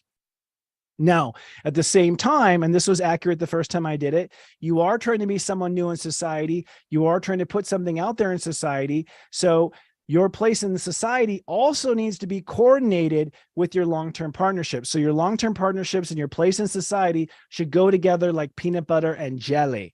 Woo! Did it. Scorpio! Some people saying they're supposed to hear the mashup. They're very close together, by the way. So that's why it's easy. Because the signs are all next to each other, it's very easy to mix them up as an astrologer. Scorpios, again, their relationship to their self is based on their relationship to faith. So this was all accurate. So you have to have faith in yourself in order to have a good relationship with yourself because you're the one that draws the line, and you have to stand behind yourself because you're the one drawing the line. Now, this new marriage vow to your relationship to yourself will bleed into your past life karma or your spiritual path, your spiritual story. And as I mentioned the first time, it's highly likely that Scorpios are changing their story because your old story might have been based on not having certain faith in yourself. And so the new story will end up being based on having faith in yourself. It makes a world of difference. Where you have to cut any kind of conflict is with your qualms with God. It's like, what does that mean? Well, ultimately, if you feel like you've been dealt a bad hand, or God's never nice to you, or you have the worst karma in the world, or the worst luck in the world, that conflict with the universe, with God, that's keeping you from developing the life you really want to live. So the Mars crossing the South Node of Libra is like cutting off the issues with God, cutting off blaming the universe, or cutting off your own destiny and your own past of what you've been stuck in, so that you can focus on the life you've always wanted to live, the quality, high vibration life you've always wanted to live. Now, at the same time, you're doing a lot of career changes right now with Venus in Leo. And I know this from a lot of Scorpio friends. Scorpios are getting new jobs. They're onto new career paths. And so this new career has to work seamlessly with your lifestyle. It has to work with this lifestyle you are creating. It has to be in synchronicity with the lifestyle you're creating. So to make sure that this new career does not tread upon your lifestyle goals. All right. Sagittarius, your relationship to yourself is interesting. It's based on where you stand with yourself. So you're a good friend to yourself if you stand along with your heart. Okay. That's how to be the best friend you can be to yourself. And a lot of times Sagittarius will be aligned with their beliefs or their theories or their ideas, but not with their heart. So where Sagittarius get lost is they get aligned to their ideas and their philosophies, and they lose touch with being aligned to their heart. So your marriage is all based on how good of a friend you are to your heart. Oh, I forgot Libra. Well, we fixed it now, so roll back, y'all. So once you fix this inner friendship with your heart and you become besties with your hearts, a little twinkie, pinky ring, pinky, grip, then you're going to start to see that some relationships in the society, relationships to the public, relationships to organizations are not on such solid ground. So once you're your own best friend, you realize who your friends really are. So by Friday, you might start to have some breakdown in some public relationships out there in the world. Okay. Now, when it comes to ending public conflict, for you, it's literal. So it's time to end any conflicts you have around your public reputation, and realize conflict doesn't necessarily mean that you're getting a lot of trolls on your social media. Conflict could also be that you're worried about what the world thinks, that you're worried about what your boss is going to think, that you're worried about, what your friends are going to think, that you're trying to keep up with the Joneses. And so your conflict is that you're never good enough for society, or you're not going far enough for society. It's saying it's time to cut those cords and end the conflict you have with public reputation, because it's keeping you from getting what your heart really wants. It's keeping you from finding true love. It's keeping you from being closer to your children. It's keeping you from being closer to your creative projects. Now, with that said, you have a life purpose. You do have a belief about what life is. You do have an agenda of what you believe life should be going. And the universe is saying, channel that purpose into your personal dreams, that your purpose and your dreams need to be on the same page.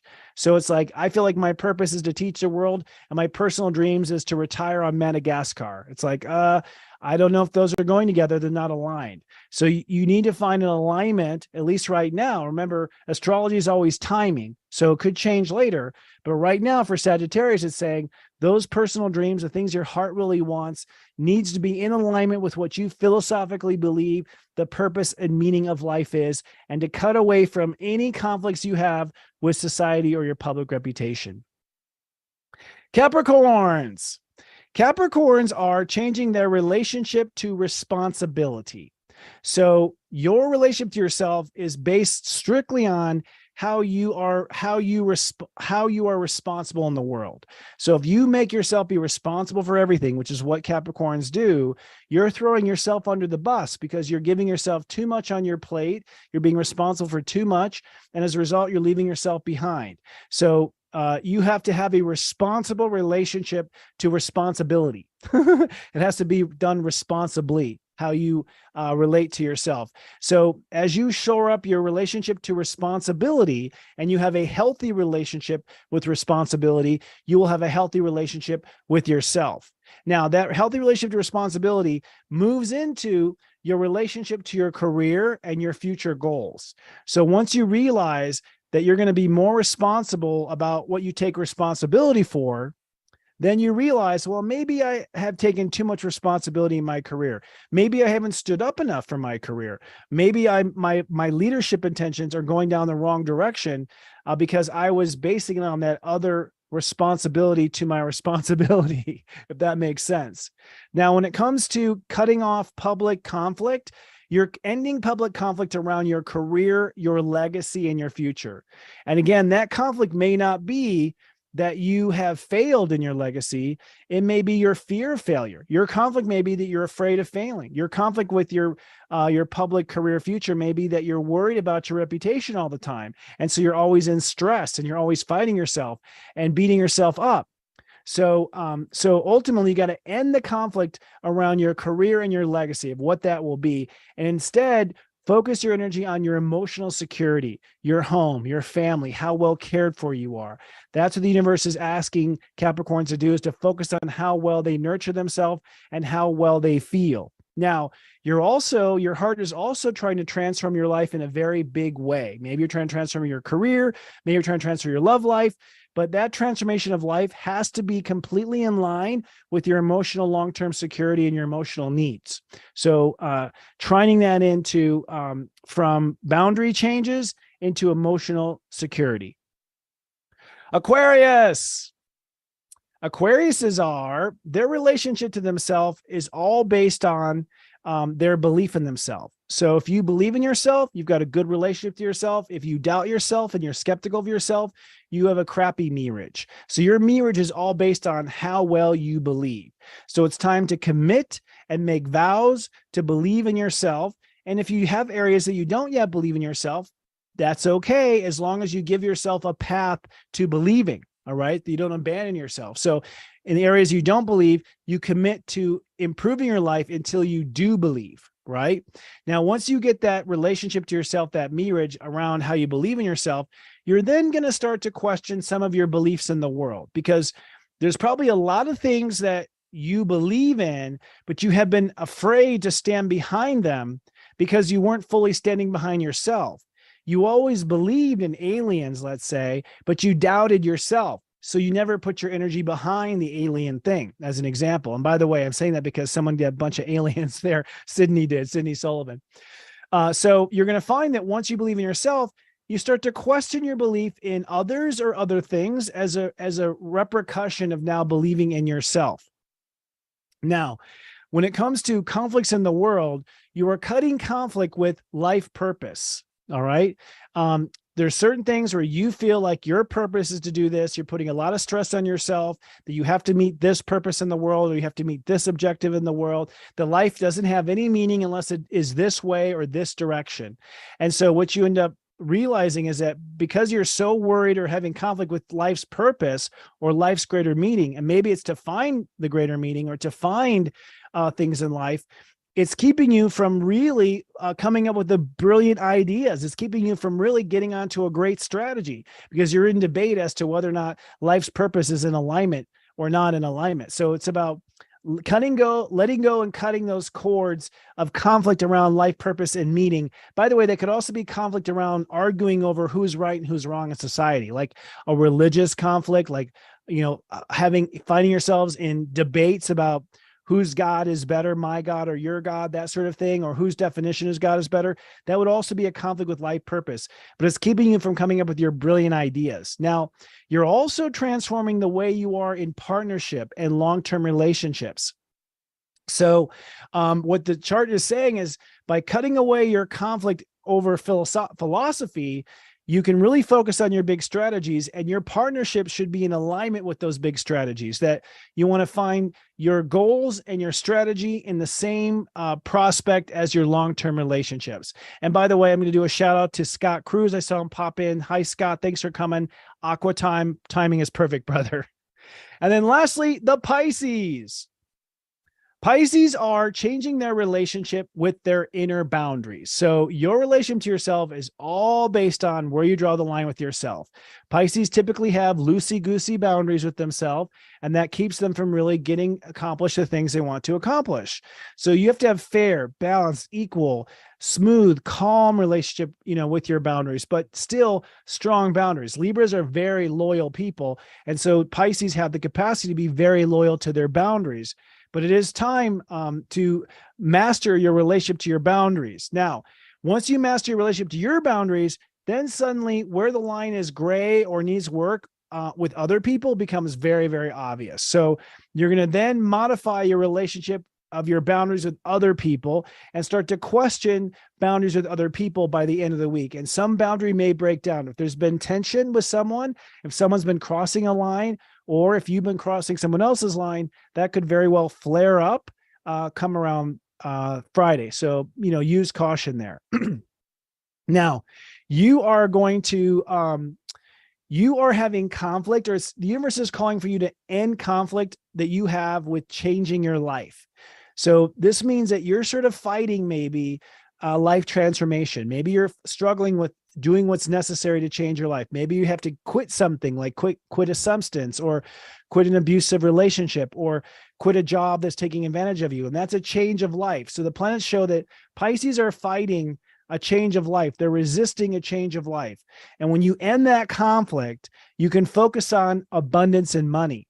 So the astrology is saying that Pisces are not manifesting the money they deserve because they are too caught up in resisting change. They're resisting transformation, and so they're not able to invest their energy into something really positive. Pisces are also making a huge lifestyle change right now with Venus and Leo. And the planets are saying that that lifestyle change has to be in concert with how you're going to make money and how you're going to draw in abundance as well. So it's really about ending your conflict and fear around change and channeling that energy into manifestation, abundance, and also making sure your lifestyle is on that same page. All righty. Thank Goddess. By the way, I have figured out how to not lose my place, and I'll apply that next week. It's just too much eye contact and back and forth to the notes. I should show you all my notes sometime. They are Virgo-licious, as I like to say.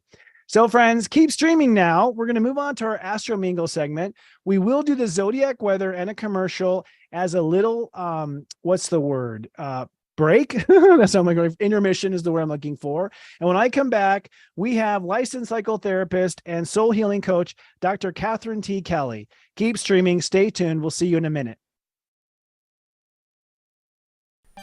This Zodiac Weather is for Saturday, September 30th to Friday, October 6th, 2023. Looking at your weekend forecast, over the weekend, you're going to have a little chat with God Universe and commit to a new relationship with yourself. Let's drill down. On Saturday, it's sunny and uplifting. Step 7 means Neptune rules the day, so you are intuiting a personal spiritual path for yourself and accepting character and future changes. Now, with Mercury trining Uranus, you're also seeing some innovation in the way you manifest things.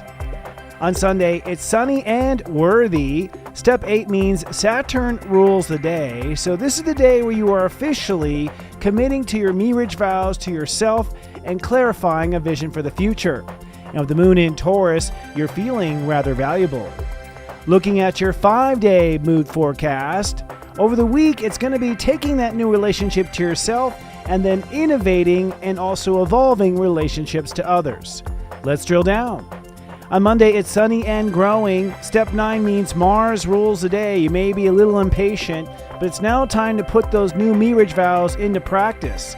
And with Venus trining the North Node in Aries, you're aligning personal dreams with the new character on the horizon.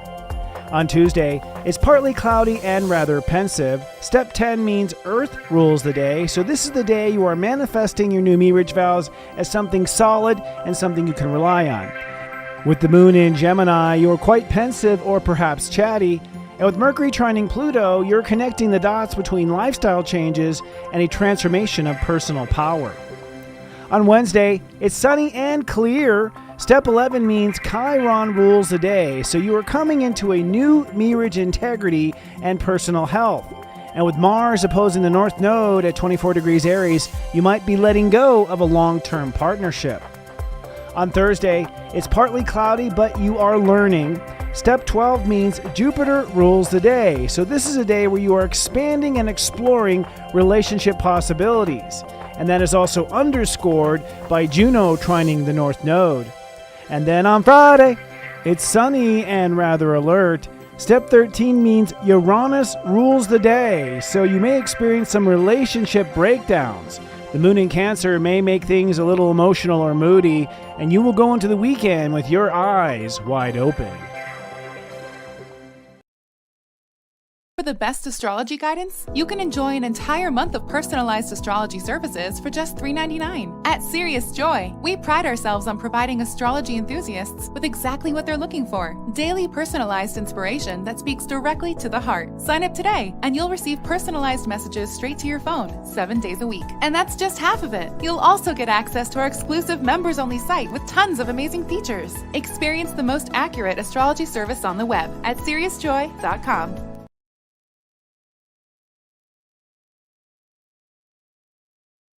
Sounds great.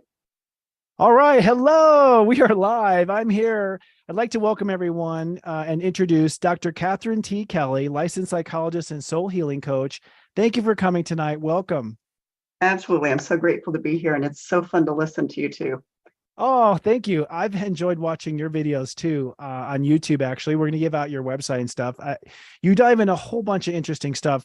In fact, let me just read a little excerpt from your biography so that people have a good introduction to you.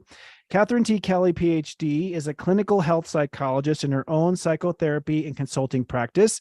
She holds a PhD in counseling psychology and completed a postdoctoral fellowship in family and community medicine, while also earning a master's of science in public health. She has received specialized training from the Mind Body Medical Institute of Harvard University and has been trained in various holistic, alternative, and spiritual methods of healing. That's what I'm really interested in. She is the author of the best-selling book, Soul Health, Aligning with Spirit for Radiant Living, which has been featured in over 450 national and international radio shows and podcasts. Her second book, The Recipe for Radiance, Mastering the Art and Soul of Self-Care, is a step-by-step guide to creating an optimal self-care plan.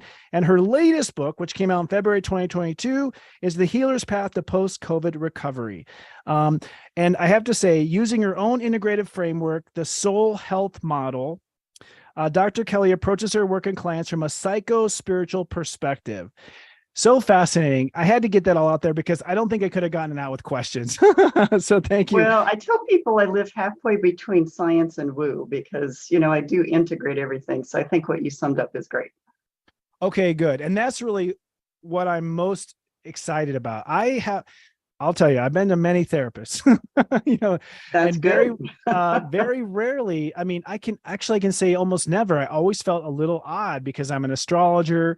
Right. I got my woo-woo self. So I sort of always hid that. And I certainly never came across someone like yourself that is this hybrid combination. Let's start with your clinical psychological side. You are a clinical health psychologist.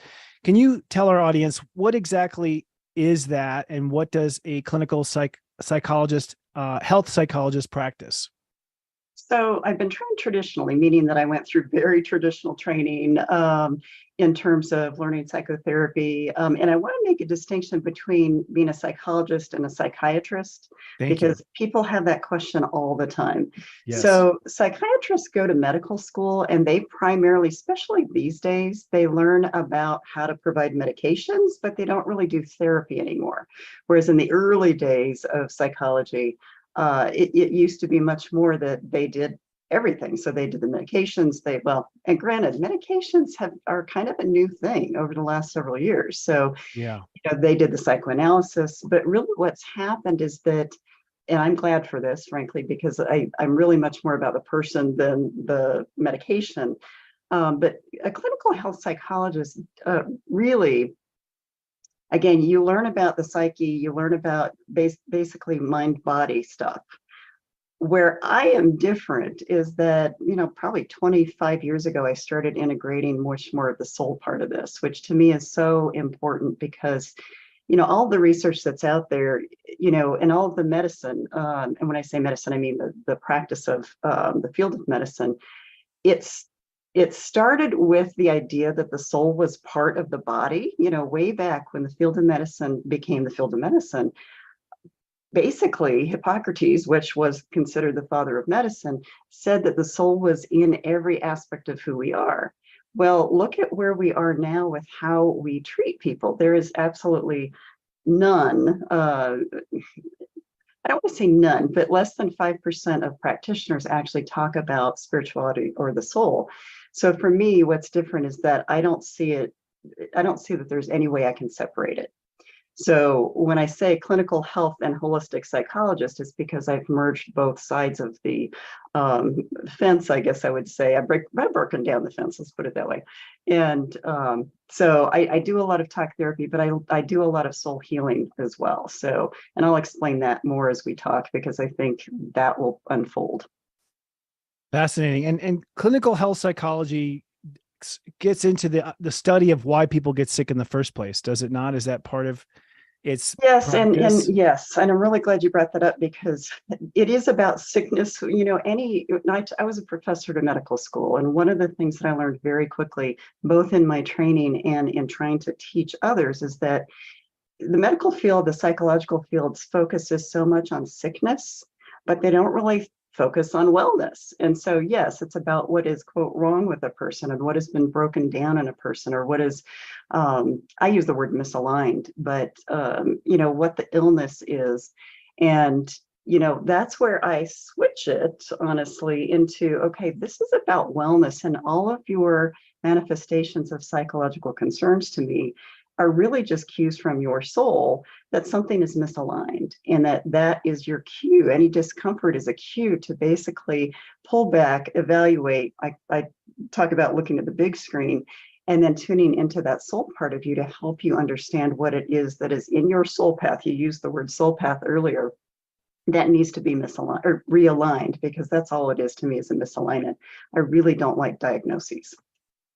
Yeah, and it's sort of become popular in the light work community, disease versus dis-ease, that Right. this idea that sickness emulates from dis-ease versus necessarily maybe bacteria per se, or, Right. Or yeah. biology. Yes. Yeah, biology. Thank you. That was the word I was reaching for. At what point, I think you mentioned it, but you could say it again. What point did you then start to integrate spirituality into your scientific practice?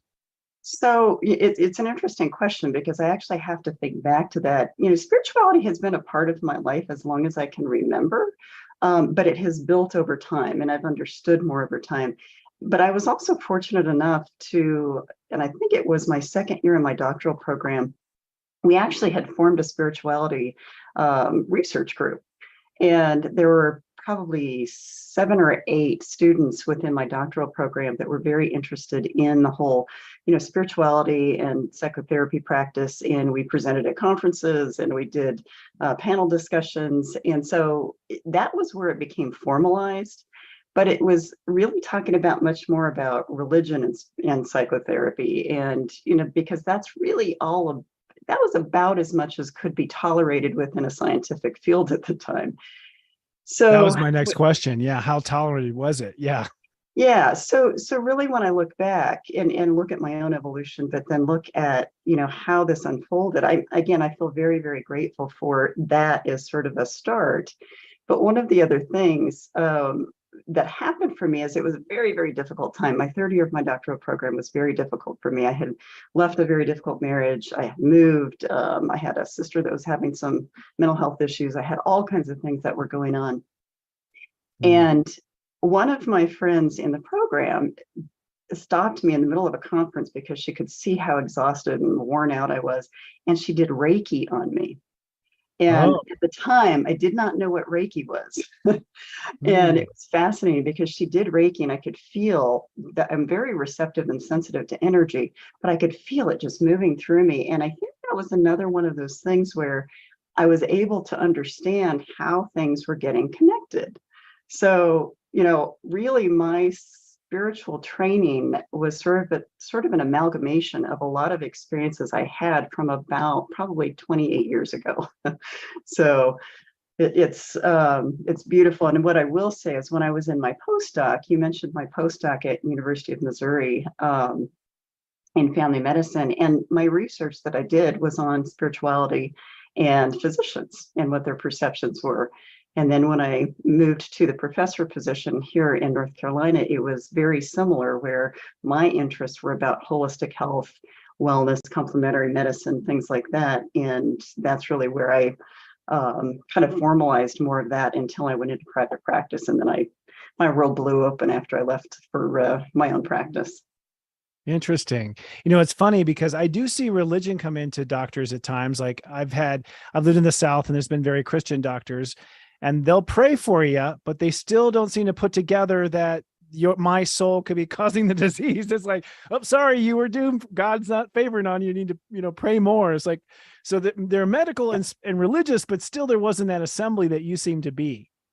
Right, you're absolutely right. And I know I'm an atypical practitioner, although the beauty is one of the things that's happening for me is I'm having lots of other practitioners find me somehow, just like Noelle found me for your show. The whole idea of they're finding me and asking, how are you doing what you're doing? How did you learn what you're learning or what you're teaching? And how are you integrating all of this? And so I'm literally creating this network of folks that are kind of coming out of the woodwork really and saying, hey, I want to do more of what you do, or wow, I do this aspect of it. But so it is an evolution right now. And like you were talking, I took a bunch of notes when you were talking earlier, because there is this opening that is happening and it's really beautiful.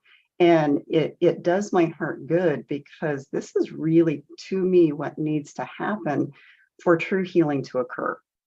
Because if you leave the soul out of your healing, you are leaving probably the most important part, and you are never going to feel 100% like you could. And so it's been really fun for me. And, I talked to Noelle about this. I do a little bit of astrology with my certain clients, because if they can understand how their life path is challenged because of how they came into this particular lifetime and what their life lessons are, boy, it blows things open. So it's just really fun to, be on shows like yours that can help people put pieces together. I love it. A couple of things came up when you were talking just now. How do you use astrology do you talk about their Mercury? I mean, we're a bunch of geeks here. In fact, I'll take this moment to tell you guys what her stuff is. Dr. Kelly's at 14-degree Sagittarius, 11-degree Scorpio moon, and a 22-degree Taurus rising. Uranus is on your ascendant right now, my lady. My goodness, we would say you're in a transformation. Yes, the butterfly is about to emerge. Well, yeah, and I texted some colleagues and friends right before the show and said, hey, I'm going to be on the show. I have a friend who's an astrologer in the Midwest, and she said, yeah, it's like a butterfly time. I said, no, for some it's like a gremlin kind of time, because if you remember the Gremlin show, if those of you who are old enough to know that show, they went through a transformation too, but it wasn't a pretty transformation at times, and it can be very uncomfortable. But using that with this conversation, I'm such a Pollyanna. Being a Sagittarius, I'm like the eternal Pollyanna anyway, an optimist. But I really talk to people when they come to me in crisis. But the immediate thing I do is say, how can we use this for your transformation? This is happening for a reason. This is helping you emerge and evolve into something else. So let's look at this as an opportunity rather than, oh my gosh, I'm falling apart, or I'm breaking down or whatever, because that's exactly what this is about. So when I integrate astrology, it kind of comes in different ways. I always keep Mercury in retrograde on my calendar. Because I can guarantee you, and I credit a friend, in fact, I know, and we're here to talk a little bit about past lives. I know this friend, we've discovered that we had this past life in Peru, and I credit her for really helping me understand Mercury years ago, probably 18 years ago. But I keep it in my calendar, because I tell people, okay, so Mercury is coming into retrograde. You're going to feel a little unsettled. You might feel like you're falling apart at the seams. And depending on what's happening in their lives, I basically say, okay, so I know this is happening. You might be feeling this. This may go on for you. And inevitably, people are like, oh my God, this is feeling terrible. And so I do the Mercury thing. I do very, very brief, basic charts for people, again, to kind of help them understand their life lessons, what they're supposed to be evolving in and out of in this lifetime. So I'm not an astrologer like you at all, but that's why I refer to as clients to astrologers, because this is part of what I love, is collaborating. So this is fantastic. I love collaborating too. And I think it's part of the future. We were talking backstage. I think it's what's necessary now. I think it's the essence of how the world will heal, is through all this. We've all been off nerding out in our own expertise, and now it's time to trade notes and see if God is one, then we all are seeing the same thing from a different perspective, right? So understanding it. I have to say to you, and we'll talk about this after the show, but like Chiron is your new best friend. I want to teach you about Chiron, like Okay. how revealing it is because it represents the trauma that the soul has been born with. And also the old, what's necessary to heal, which is super fascinating. And I agree with you. It's like, if you heal the body and you don't heal the soul, I feel the body will be reinfected because the soul is the essence of who we are. It is our body is the embodiment of our soul. So to work on one and not the other, to me, is just a waste of time. But it seems like, with all due respect to your industry, that there's some sort of there's definitely a benefit for people staying sick. Like, oh yeah, not you specifically. I'm speaking just Western medicine at large. Yeah. No, I absolutely agree with that, which is frankly why I had to leave my position at the medical center when I was teaching, because within a very short, to me, initially, it was like my dream job. Okay, I get to teach physicians how to do more of what I do and how to understand this. But they live in boxes that are really teeny tiny. Yeah. And I obviously can't live in a box. I'm good at You're a Sag. No way. I'm a Sag that's very determined because of my Taurus. Yes. I'm very passionate because of my Scorpio. So yeah, I'm going to come out of that thing like the Tasmanian devil. So I do think that the boxes are cracking open. And, when I wrote The Healer's Path a couple of years ago, I talked to my book coach about it. And I said to her, I have to use my soul health model to teach practitioners how to rebuild their lives after COVID, because number one, and you said it earlier, and I appreciate the fact that you said this astrologically speaking too, people who have been through trauma don't want to deal with it right away. They basically want their lives to feel like they're getting back to normal. That's their main mission, is to get back to normal. And it usually seeps out or crashes out later. So it's interesting that you said that astrologically, because I told her, no matter when I publish this book, it's going to be a few years at least before practitioners are ready. So, and the other thing that I told her is that something's going to crack open in more of these practitioners because of this pandemic.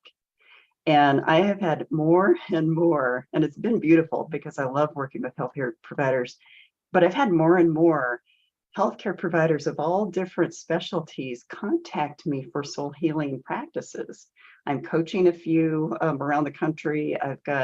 In fact, I spoke with another psychologist today, and she was asking me a question, and I said, well, I need to tell you, actually, what you're talking about is past life stuff. And I kind of laid it out for her because again, I could tune into what was happening for her. And so then she says, well, I want a session. So this was someone who we were just basically, we had found each other, and she wanted to have a conversation about how I do what I do. So, I think, and I told her this, I think as practitioners start realizing they've got to heal their own stuff, it's going to help them realize that there is more. But I think more and more people, it's beautiful, more and more people, practitioners are starting to say, hey, I want a piece of that. I want to do more of that. And so it's been really fun to have all these practitioners come to me, find me, because I definitely think this is a revolution. I think this soul thing is going to get much more into mainstream. I pray so. Interesting, because I'm always amazed when I do a reading and I don't meet the person till the moment of the reading and they're a medical doctor or they're a psychologist. I'm always like, what? Like, I'm humbled by it. And it seems that many in the profession of practitioners, they went into it because they wanted to heal. Right. Ultimately, and it was sort of like by having patients, they were just sort of never always working on themselves into perpetuity. Right. That seems to be, and some very strong-willed would rather do it themselves than seek out professional help. So become the professional versus, taking their own medicine at first. But I'm definitely seeing that change. And Christopher, I think you're absolutely right. And, that's one of the things I say in my Healer's Path book, is that practitioners have a protocol for everything but themselves. Yeah. They're so outwardly focused, and some of that is protective. And I think some of that is how they are trained, and I will say this, and I have a place in my heart and soul for healthcare practitioners in general, especially during COVID. Because the other thing, oh, sorry, my dog just woke up. That's cute. One of my dogs. Make a little cameo. Is that a Yeah. Leo dog? She's like, I want to be on. She hears soul stuff every day, so she's just joining in a little bit.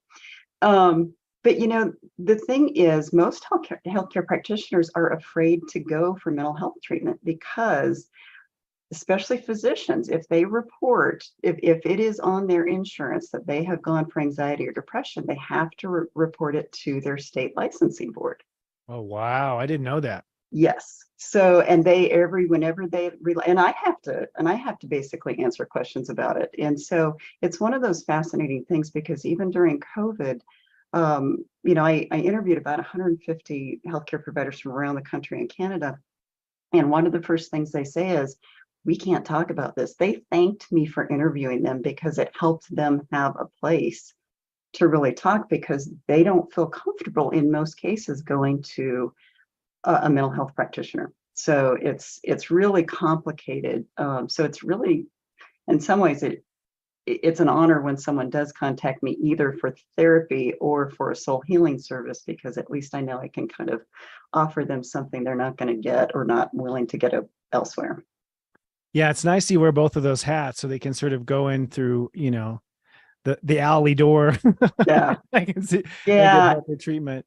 And the good thing too is that, people find me, and what's really interesting is I don't know how they're finding me. It's like I've never advertised. So it's some reason we're supposed to be doing this. Yeah, heavenly sent, most likely. Yeah. You're on some sort of roster in heaven and being referred.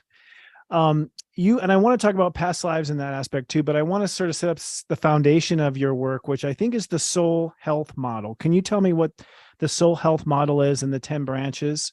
Yes, and I brought my props because this is the thing. So my soul health model, I tell people, if I was going to get a tattoo, this would be the only thing I would never get tired of. Yeah. I created this thing about 18 years ago, and basically, and I have to tell a very quick story about it. When I was in my training, again, like I said, I was learning about sickness.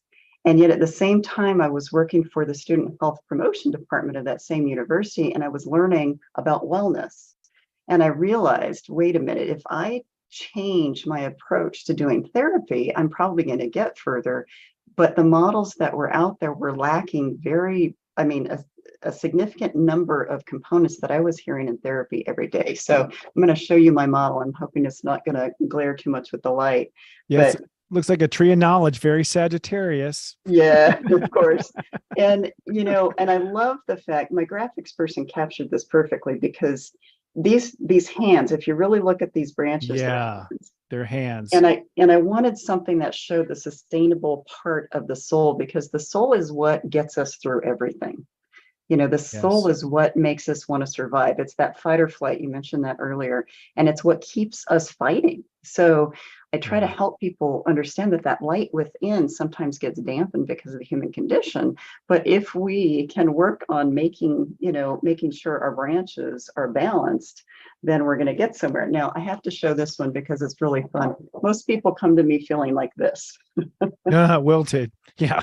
So my job is to help educate them with these 10 branches to get them really understanding from a strategic perspective that once they start working on one or more of these branches to rebuild whatever the trauma or the difficulty or the loss or whatever, then each one of those branches starts to improve and become much more radiant. It brings your tree back to life when you consciously work on whatever it is.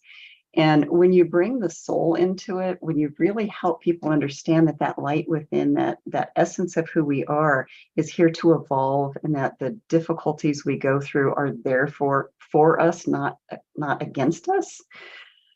Yeah. Then you can turn it around and help people really create a much better path for themselves. And so again, I know I'm a different kind of bird because I don't focus on sickness. I focus on the evolution someone can experience as they go through their difficulties. Yeah, what I love about your approach is it reminds me a lot of astrology, I have to say, but that could be me projecting fairness, like That's why I like astrologers. with the house system and the balance of the wheel and balancing each side of the house and this what I call states of awareness, I think would be what you call branches. So Sure. I see a lot of tremendous overlap. And what I've witnessed with my clients is like there's an overdependence on some branches and they've underdeveloped other branches. And so they're like a wheel that's like spinning with like a lop, as a result. And there's nothing wrong. It's about how much time and energy has been put into one branch or another Right. quite often, and simply that we need all branches to thrive, frankly. Absolutely. And I'm glad you brought this up because really, if you, and this is something I have a whole new book series that I'm starting, but that's something I'm going to lay out there. But if you look at each one of those branches, you can kind of match up which astrological primary sign is playing out. Yeah. So, and I have about 200 different versions of how this thing looks in a graphics manual that I have. And, for instance, you've got the intellectual and occupational branch. Well, if you have someone like a Capricorn that is all about work and all about like their mission in that part of their life, well, this whole part is going to be lopsided because this is going to probably throw out of whack a lot of the relationship stuff and a lot of the other branches. And like you said, learning how, I was listening very closely to the Capricorn part because I have several Capricorn friends or colleagues, and it's that whole idea of they don't do a lot of self-care, they don't do a lot of self-love kind of stuff, and No. that's their biggest misalignment. Yes. So you're absolutely right that it overlaps and plays well. Yeah, they're sort of the main characters of the Industrial Revolution. They throw their inner children into the workforce and Yes. they like made their inner child like join a factory from a young age and starve themselves to death and then wonder why they're unhappy. It's just like Exactly. kind of thing. I'm guilty of the same though, Cappies. That's why I love you. You had mentioned in one of your videos that we cannot really manifest in life until we reach what you call internal wealth or the soul's wealth. What do you mean by that? So, and I use the word radiance a lot. You do. That's another And question I have. Yeah. and so when you have so many layers of the human condition that are on you that are unresolved or unattended to, Okay. your inner light, your soul is going to be weighed down. It's going to feel dampened. It's going to feel like it is like struggling to breathe in some ways. And so the fact is, when someone is that buried under the human condition of those layers, and they're not even aware of the fact that they need to attend to their soul, it's almost like the transmittal between your soul and source is going to be muddled. It's not going to be clear. You're going to have a much harder time manifesting because it's like static, and I call it soul static, that if you have so many things that you haven't dealt with, whether it's this life trauma, past life trauma, relationship issues, misalignment with work, whatever it is, it's like your dial is off, and so you cannot manifest in the same way. And Yeah. and so that's why it's so important to either do this life healing or past life healing, because you will either repeat the pattern and come right on back and get started again, or you're going to be very weighed down and unhappy. So the words radiance to me are all about how bright and shiny your soul is compared to what you're doing to deal with things in your human condition. Fascinating. So soul wealth, and I have a term I call soul capital, which I think is my soul wealth, by the way. I see so many Okay. I'm gonna write that congruencies down. here. Soul capital. Yeah. Because the more wealth you have, the more you can attract.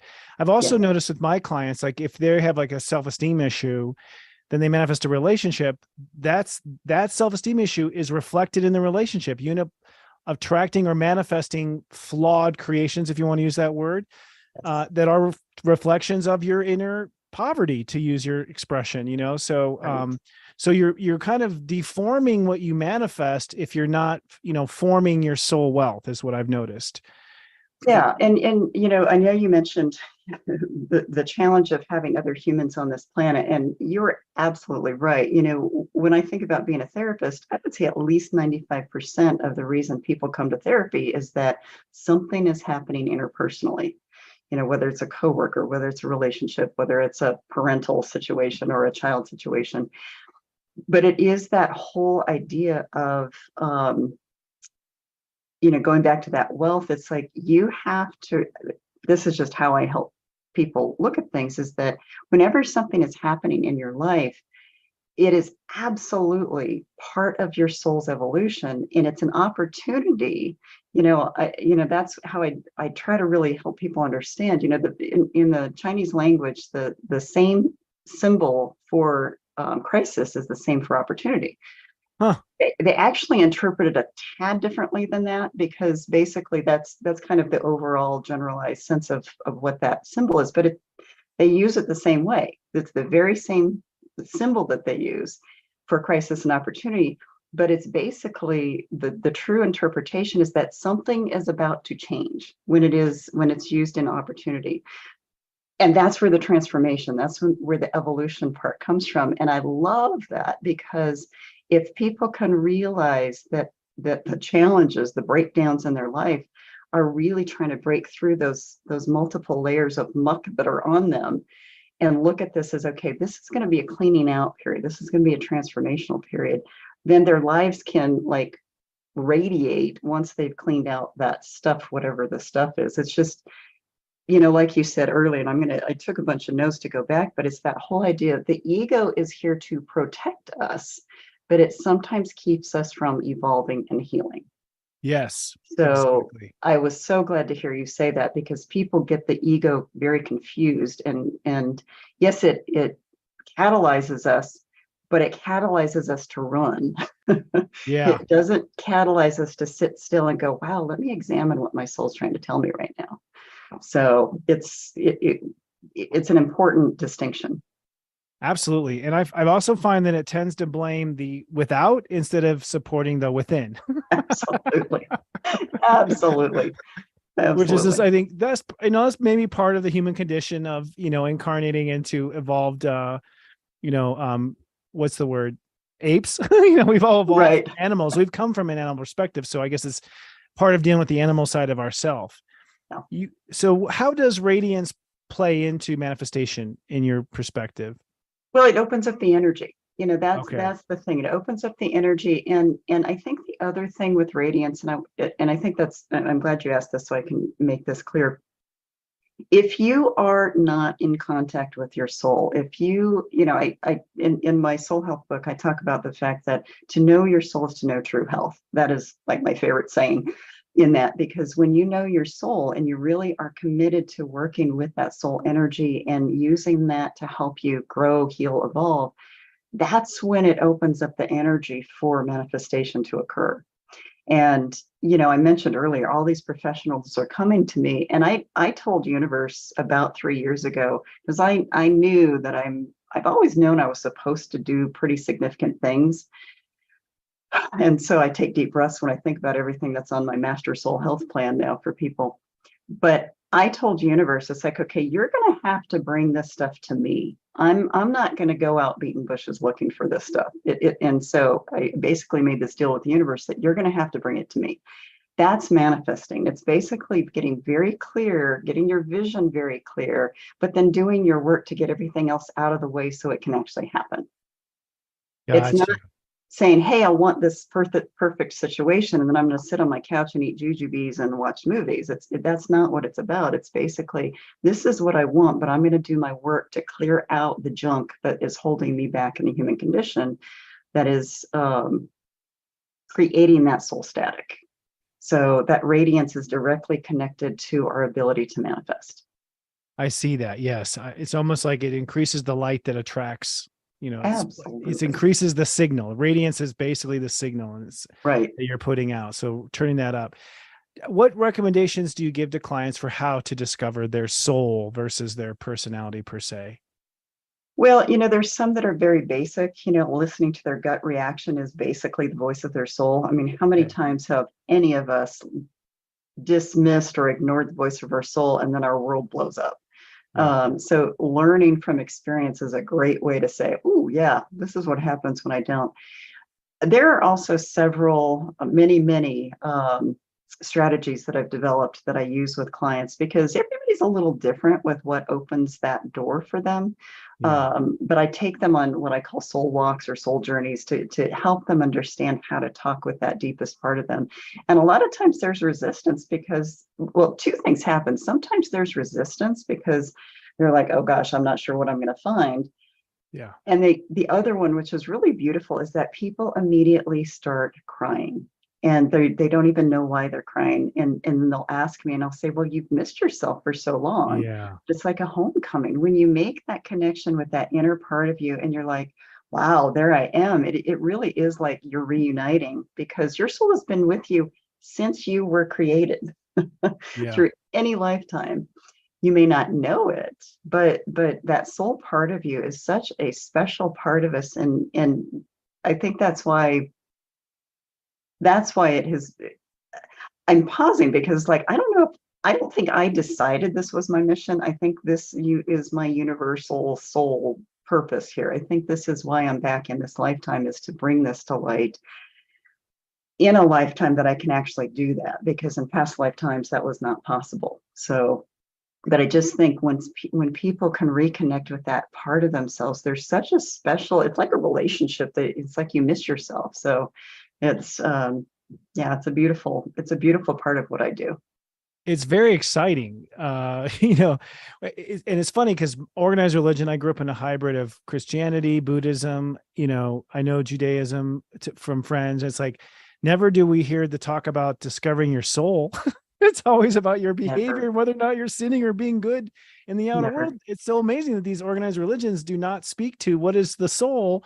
And even Buddha is like, shh, you know, it's like, shouldn't I be asking? Like, you know, Yeah, so it's you know, and interesting I love that you brought that up, because, you know, I'm writing this, so I'm launching this new book series next year, and it's called The Soul of Psychology. Ooh. And what I'm doing is I'm taking one mental health concern at a time, and I'm educating both practitioners and the public about the soul side of each one of those concerns. So the first one's anxiety. There are so many past life experiences and so many soul wounds that are connected to anxiety.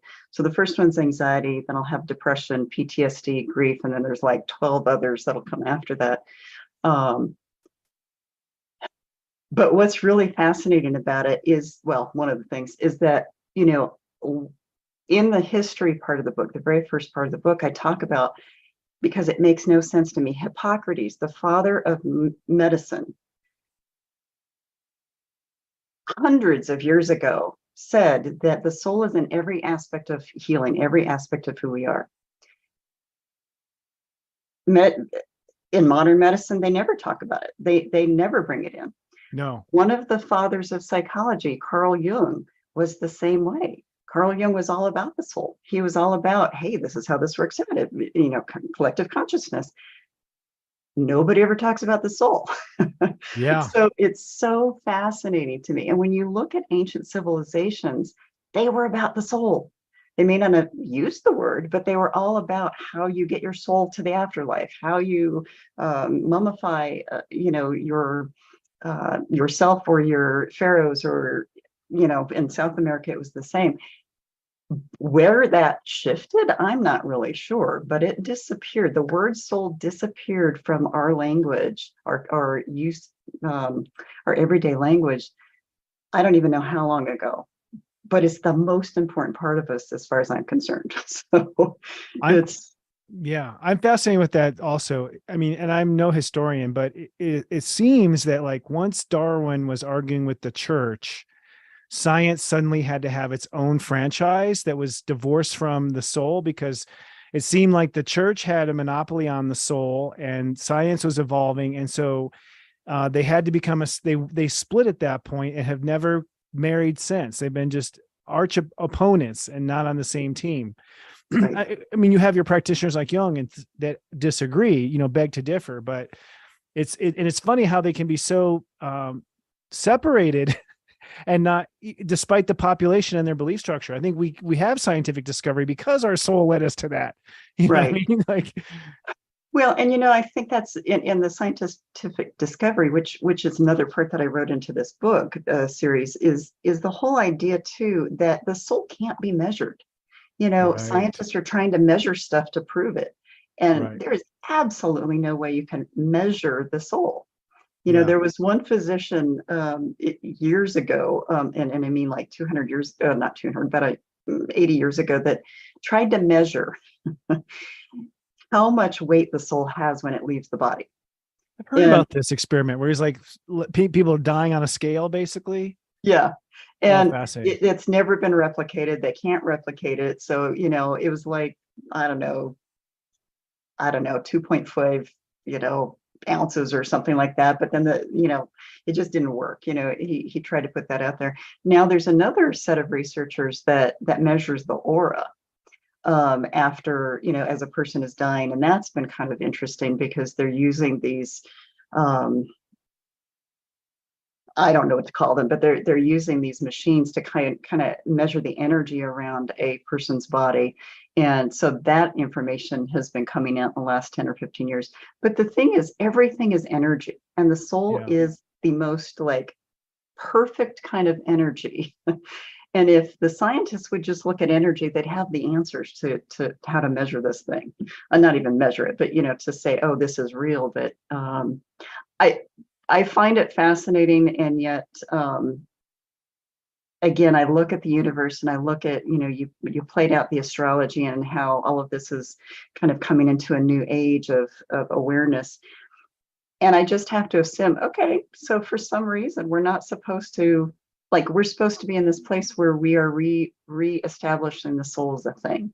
So, I can get frustrated and at the same time, okay, so this is where we are in our evolution. And I guess we'll just have to live with that as we go forward. Yeah. I mean, we all know distance makes us heart grow fonder. So maybe we had to leave our soul to really care about it, as far as in our Yeah. evolution. Now, one thing really fascinating about you is your inclusion of past lives. You've trained past life regression with Dr. Brian Weiss, who one of his books was Many Lives, Many Masters. How did you get involved with past life regression in your line of work? That's a fascinating leap. Well, it is and it isn't. This is before I ever did the training, but I was having spontaneous past life memories of my own for years. Okay. And it was just kind of putting all together. And then when I decided to do the training, I was like, well, okay, because I was already doing past life work with clients without trying, because I have lots of soul-based strategies that I've created. And it wasn't until, and this was probably, I don't even know how many years ago, this was probably been here 23 years. This was probably about 20 years ago. I was doing a visualization with a client, and she started sharing information about her being in this whitish gown, and I mean, she just started talking. I'm like, oh my gosh, she's having a past life regression right here. So I have had past life memories for a very long time, but then I'm also, because I believe in credibility and legitimizing all of this, I did go to the training with Brian Weiss because he's the guru. I mean, he is really the person, especially in America. There are some in other countries that are gifted with understanding this as well. But what I early on came to understand is that a lot of the psychological concerns that are experienced today stem from past life traumas, or, and I'm going to say ancestral healing kinds of things, because there's some things that souls have lived through that weren't necessarily like a trauma, like we think of now, but it's traumatic experience. Previous generations and lifetimes were not easy and not pleasant. So whether it was a famine, whether it was natural disasters, whether it was basically, starving because the locusts came through, or, so if a soul has had that experience that is laced in their soul's DNA, and a practitioner doesn't know to go there, then that person, you can manage their symptoms, but you can't cure them. Because if Yes. the patient doesn't know they're there, and if the practitioners don't know they're there, they can only go so far. And it can get very, very frustrating for really both the practitioner and also the patient if if they hit a wall and they've tried everything. And, right now, all we've got is medications. And so, I know, unfortunately, several clients who are on a long list of medications to manage what's going on. But if they were either willing or aware that they could do some of this past life work, then it would clear up a whole lot. Now, I'm not saying everything is past life, and I'm not saying, because this is where complexity theory comes in. There are so many different layers of what happens with a person, and I'll try to remember to say this in a second, because I have another graphic I'm in the midst of creating that I think is going to help a lot of people understand this. But I talk about soul fracturing. I talk about soul wounding. There are many, many different kinds of soul wounds you can have. And you can have past life wounding from relationships that are playing out in this lifetime. Those karmic strands, I call it karmic strands, those energetic strands that you have that are in this lifetime that carry over. If you don't know they're there, and your soul has reincarnated with that other soul, and you're like going to bats all the time because you don't realize there's karmic stuff between you. Yes. That in itself is complicated, because a couples therapist, a marriage and family therapist, is not going to get very far if they don't understand the karmic strands that are there. And so sometimes souls aren't meant to be together. More often than not, you're brought together with a particular soul because you are supposed to learn and outgrow that dynamic. So, there's so many different levels of this that are important, and so many layers. And so past life stuff is left and right. I mean, I just think it's so much more layered than most people even know to even scratch the surface with, which is, I guess, is why I've incarnated right now, to help people understand that. Oh, we need it so badly. And I love that it's coming in through your practice. I mean, I've come to the recent conclusion in my own work that we're pretty much healing our past life issues until around 50. Like, At there's least. very little new. Right. It's almost all, but the flip side is it's such a relief of the burden when you realize, oh, this is just a repeat. And almost everybody repeats like a minor version of it. And then this lifetime's infraction becomes the focus of it. And so there's a lot of lack of forgiveness. But when you realize, oh, this has been your pattern for lifetimes, and you're finally waking up to it, right, it allowed me to forgive myself so much easier than, because you didn't mean to make. A lot of times when I've gone through past life things, it's like you go, I don't want to say temporary insane, but something subconscious takes over. yes, And you find yourself behaving a way you never thought you'd behave. You say stuff you never thought you'd imagine saying, and you can't even, what dragon just came out of me, and when you realize, oh, that's subconscious, it's past life, you're reacting because that person stabbed you in the back in the past life, like, oh, no wonder. Right. no wonder, never trusted her or whatever, kind of, or him. It's fascinating. Well, and one of the things, I think this is a great, boy, we could talk forever, but this is, when women come to me and they say, gosh, I just don't understand. I just, I have all this anxiety about sex, and I don't feel like I was sexually abused or traumatized in this lifetime. I'm like, well, if you're a female soul, you've probably had sexual trauma in past lifetimes. And so then the light goes on for them that it doesn't have anything to do with this lifetime. It could be previous lifetimes, or men right now. And it's really beautiful, because a lot of masculine souls, and I say masculine souls because you can be a female in this lifetime but have a male soul, and vice versa, depending on what lessons you're supposed to be learning.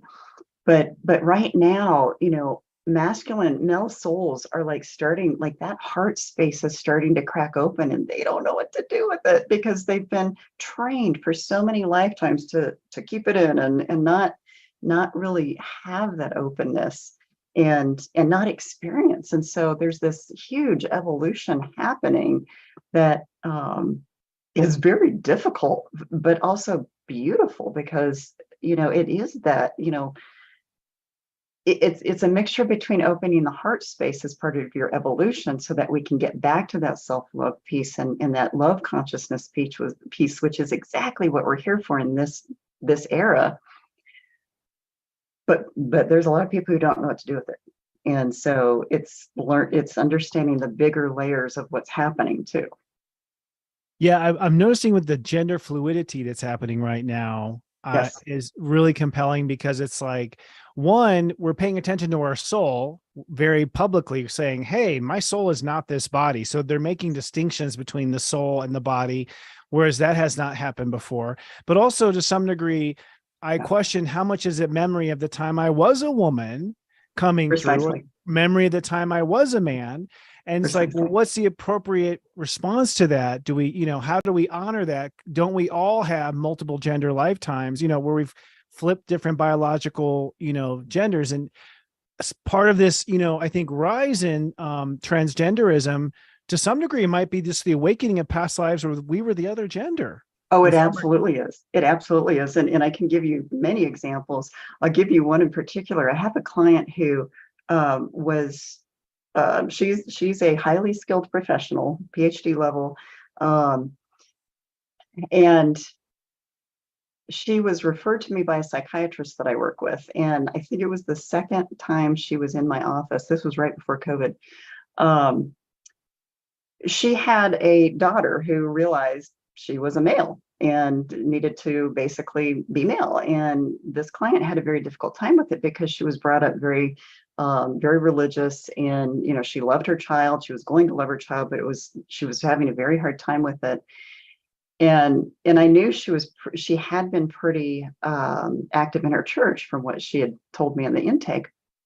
And she says to me, or we're talking, and she said, yeah, my church said I could keep coming to church, but that my son couldn't. And so then you add the layer of what I call church hurt and God trauma, because all of a sudden her idea of spirituality is blown out the window, and she's suddenly being wounded by this church that was supposed to be supportive of her.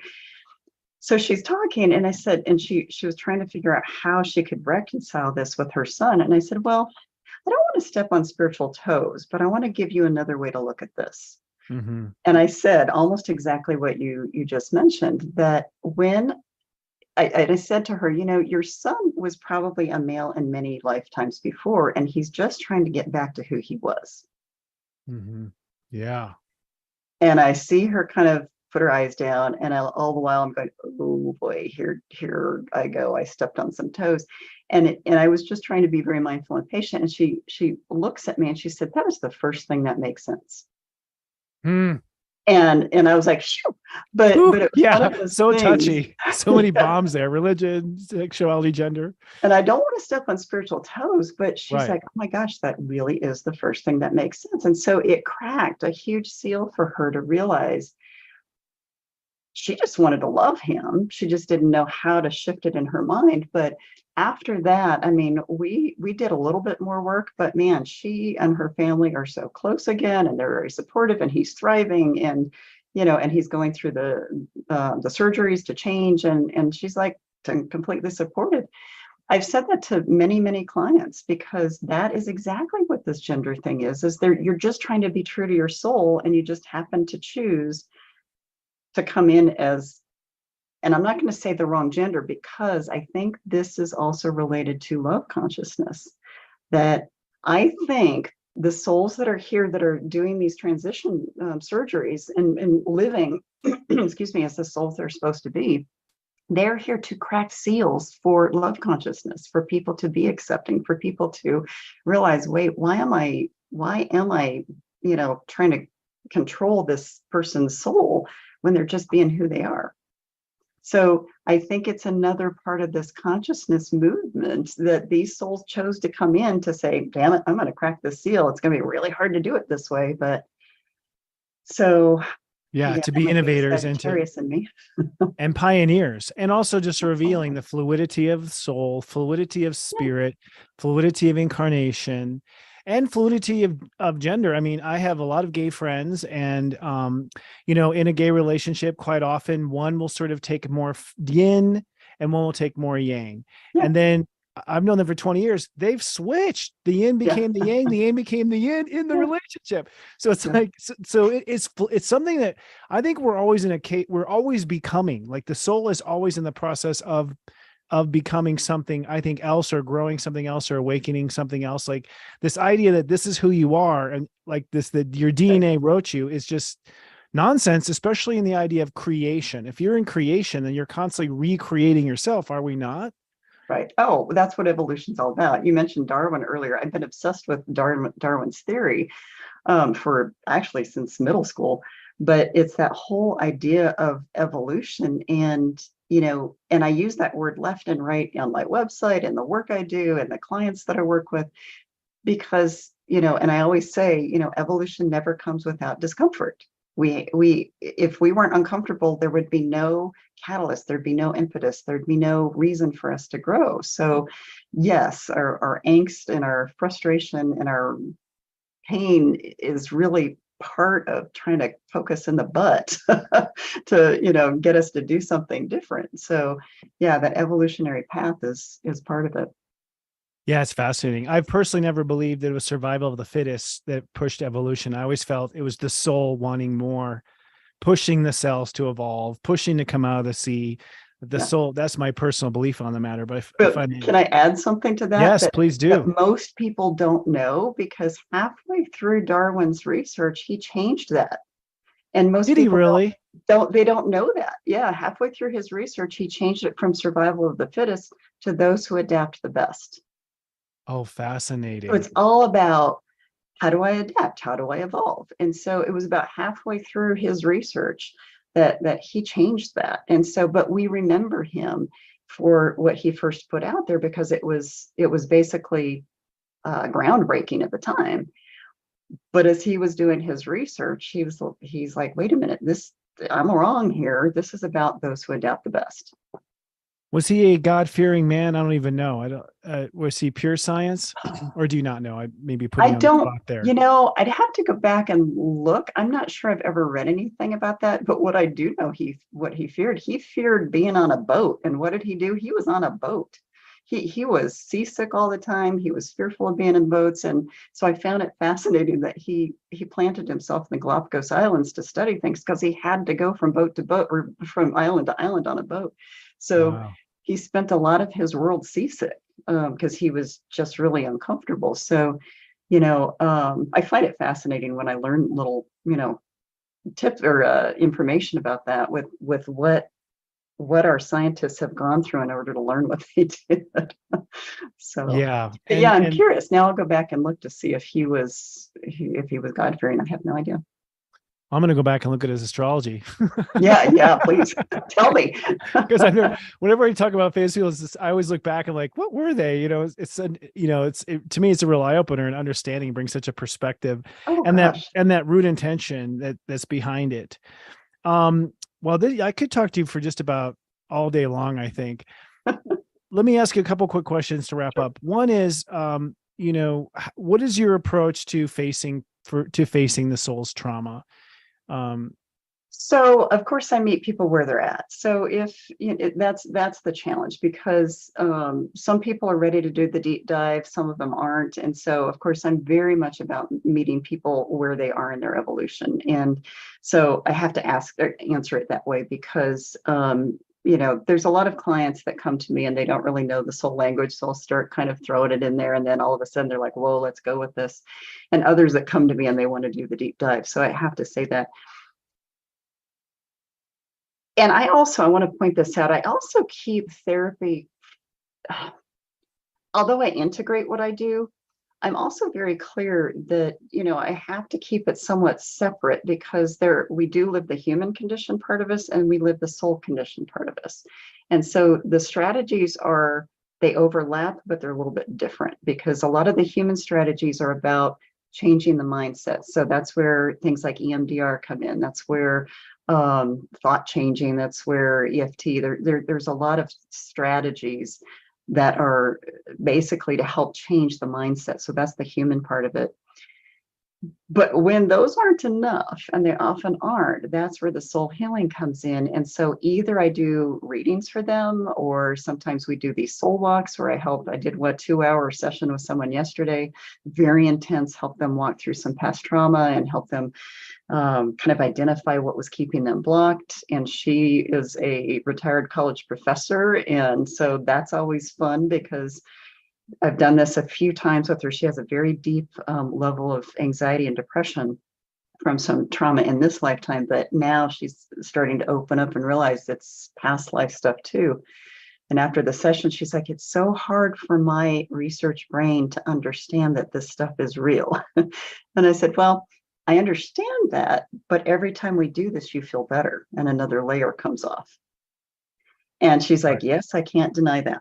And so there's lots and lots of strategies that I use. And I'm like a toolbox girl where I'll pull out a tool when I see. I'm pretty intuitive with what the person needs at the time. So sometimes it's a soul walk, sometimes it's a past life regression, sometimes it's a Akashic reading, sometimes I do soul realignment sessions too.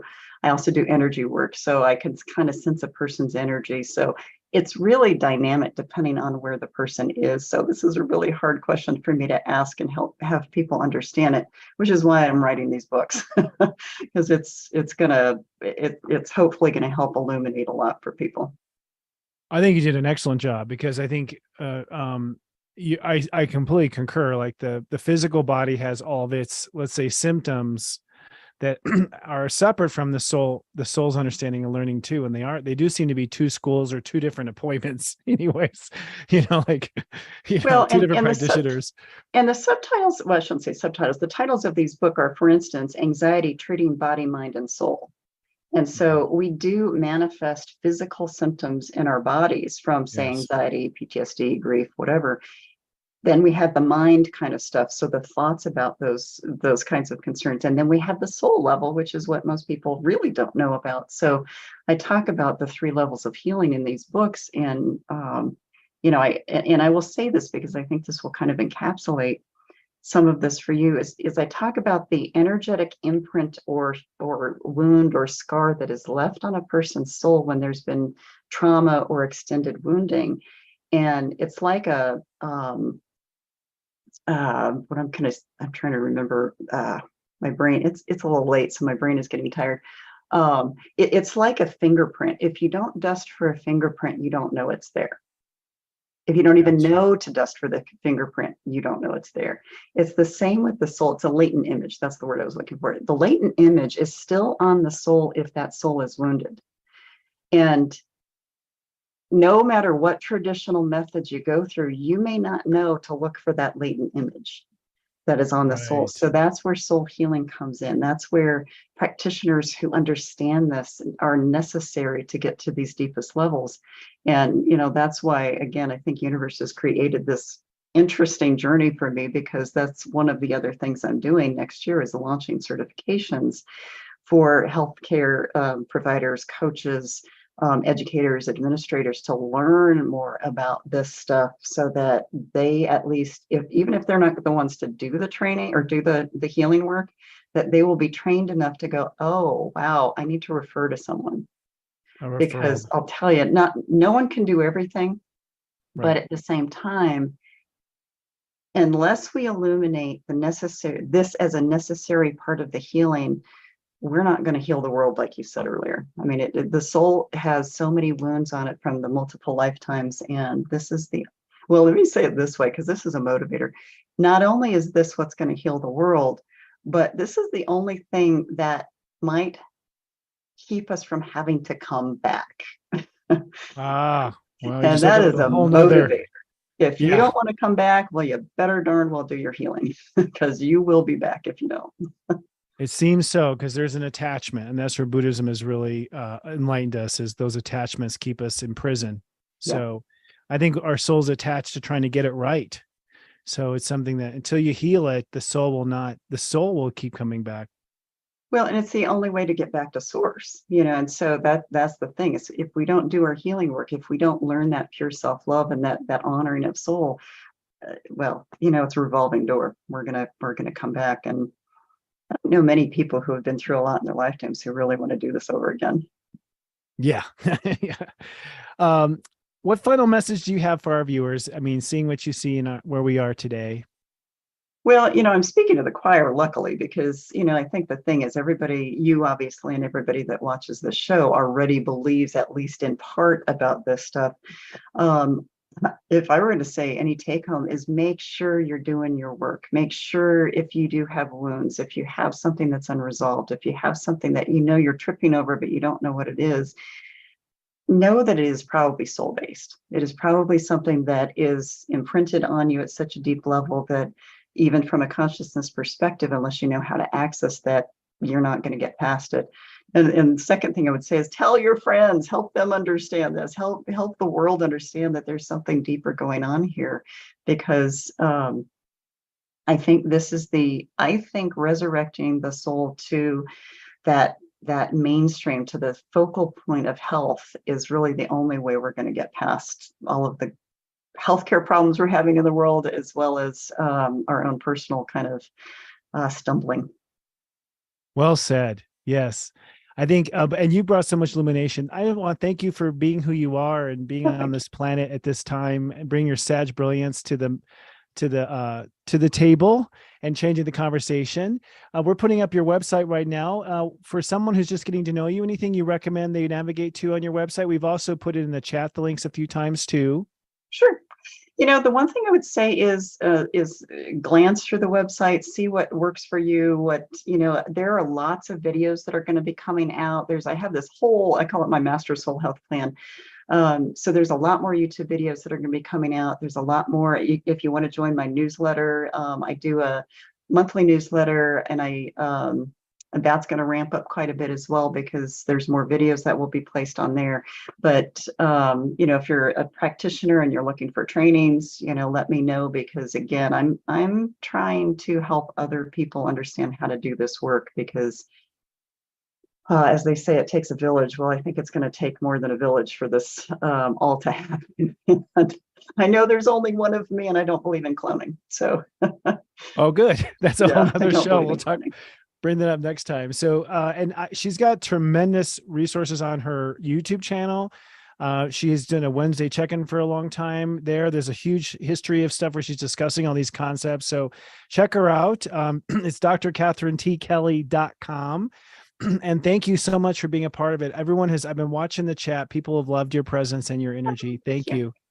Thank you. Well, thank you all. And, keep on growing and healing. I'll tell you, it's this human condition is worth overcoming. It is. And I think if we join hands, we can do it together. So absolutely. It's nice to know. And thank you for the work you do as well. Thank you. Thank you very much. Well, I'll see you after backstage here in just a moment. Perfect. Okay, great. Okay. Bye-bye. Bye-bye for now. Well, folks, that was amazing. I love talking to her. The only takeaway I have with these shows is that I could go for another hour, honestly, and you guys know I could. But we'll just wrap up here. Serious Joy is the only astrology service that I know of that actively loves you 7 days a week. It's all about the love at Serious Joy. That's at seriousjoy.com for just $3.99. We have an amazing program coming up, folks. Sharing is caring. But we have an amazing program coming up here. It's called the 40 Days of Truth and Purpose. It is starting on October 23rd. And this is going to be us walking you through your entire chart from A to Z. It's going to be a handheld ability to read your chart. You're going to understand the step system like the back of your hand, because you're going to know your chart like the back of your hand. In 40 days, we're going to use the 30 days of Scorpio. Scorpio is the only time of the year where it's really hard to lie to yourself, right? So we've designed this program to go over the course of Scorpio, completely aligned with the energy of each day, exploring parts of your soul, parts of yourself to the core, to the bone, and then moving into Sagittarius all the way up to Grandmaster Step 12 Sagittarius to understand what your purpose is. Everyone always comes to me in a reading, what is my purpose? This 40-day program, which starts on October 23rd, will walk you through your truth and purpose. I'm looking forward to teaching it. Our entire team is surrounding around this. It's going to be phenomenal. By the way, if you are a subscriber, if you're going to be a new subscriber, we currently have right now live our Lights of the Round Table show. It went live last Wednesday. All of our practitioners were on, except for Heather. I hope she's feeling better. But we all came on. We talked about uniting the light as being the theme. Also, the individual mega monthly October reports will be live this Sunday. So I do a 15 to 20 minute report for each of the 12 signs on what October will be for you. Coming up this week in our soul support group, we have Angel Intervention, starring angel reader Devin Dewar and Heather Exposito. This is a show where Devin does a live angel reading for 3 subscribers who are stuck in a dilemma. By the way, the angels are very efficient. Anyone who watches this show is also having their answers questioned, because that's how the angels really work. It is live this Wednesday on SeriousJoy.com at 1 p.m. Eastern, 10 a.m. Pacific, exclusively on SeriousJoy.com. Sharing is caring. People always ask, what can you do for me? Just share us with your friends and family. That's the greatest thing you can possibly do. Introducing us to our show, and now Astro Mingle, and eventually maybe SeriousJoy.com. But sharing is caring. We appreciate it. Some people do want to donate, and I do humbly accept donations. That's at paypal.me/Sensei Christopher. If you want to buy your sensei a cup of coffee, I will take a sip and bow to you. A great way to stay in touch with us is our Facebook club. We have a Facebook club called the Serious Joy Club. You can get there by going to seriousjoy.club. The only rules we have is that you must be compassionate and not talk politics. All light workers are welcome to do live streams and sell their goods and services in this club. We are open market for spirituality. If you want to follow us on social media, we do have a linked tree. It's at seriousjoy.social. Every Serious Joy link. Be sure to get on our newsletter. We do a newsletter once a week. We do not cram your email with spam, and it is all about what's going on. It's a summary of this show. It's a summary of the 12 signs. So if you didn't take notes, we took them for you. We'll email them to you every week. Join our email newsletter at seriousjoy.social. And some people would rather listen instead of watch. So we are on many different podcast platforms. Right now, we are on Spotify, Stitcher, and Apple Podcasts. Just search for Namaste Today. All right, friends, it's been another fantastic show. I want to say thank you to our producer, Noel Way. Thank you to our director, Sarah Lyman. Thank you to our guest today, Dr. Katherine T Kelly. And thank you to my entire Serious Joy staff and team. I'm grateful for all of you. We are doing this together. We are an example of uniting the light, and we have so much farther to go. Until next week, I love you. Live, love, be.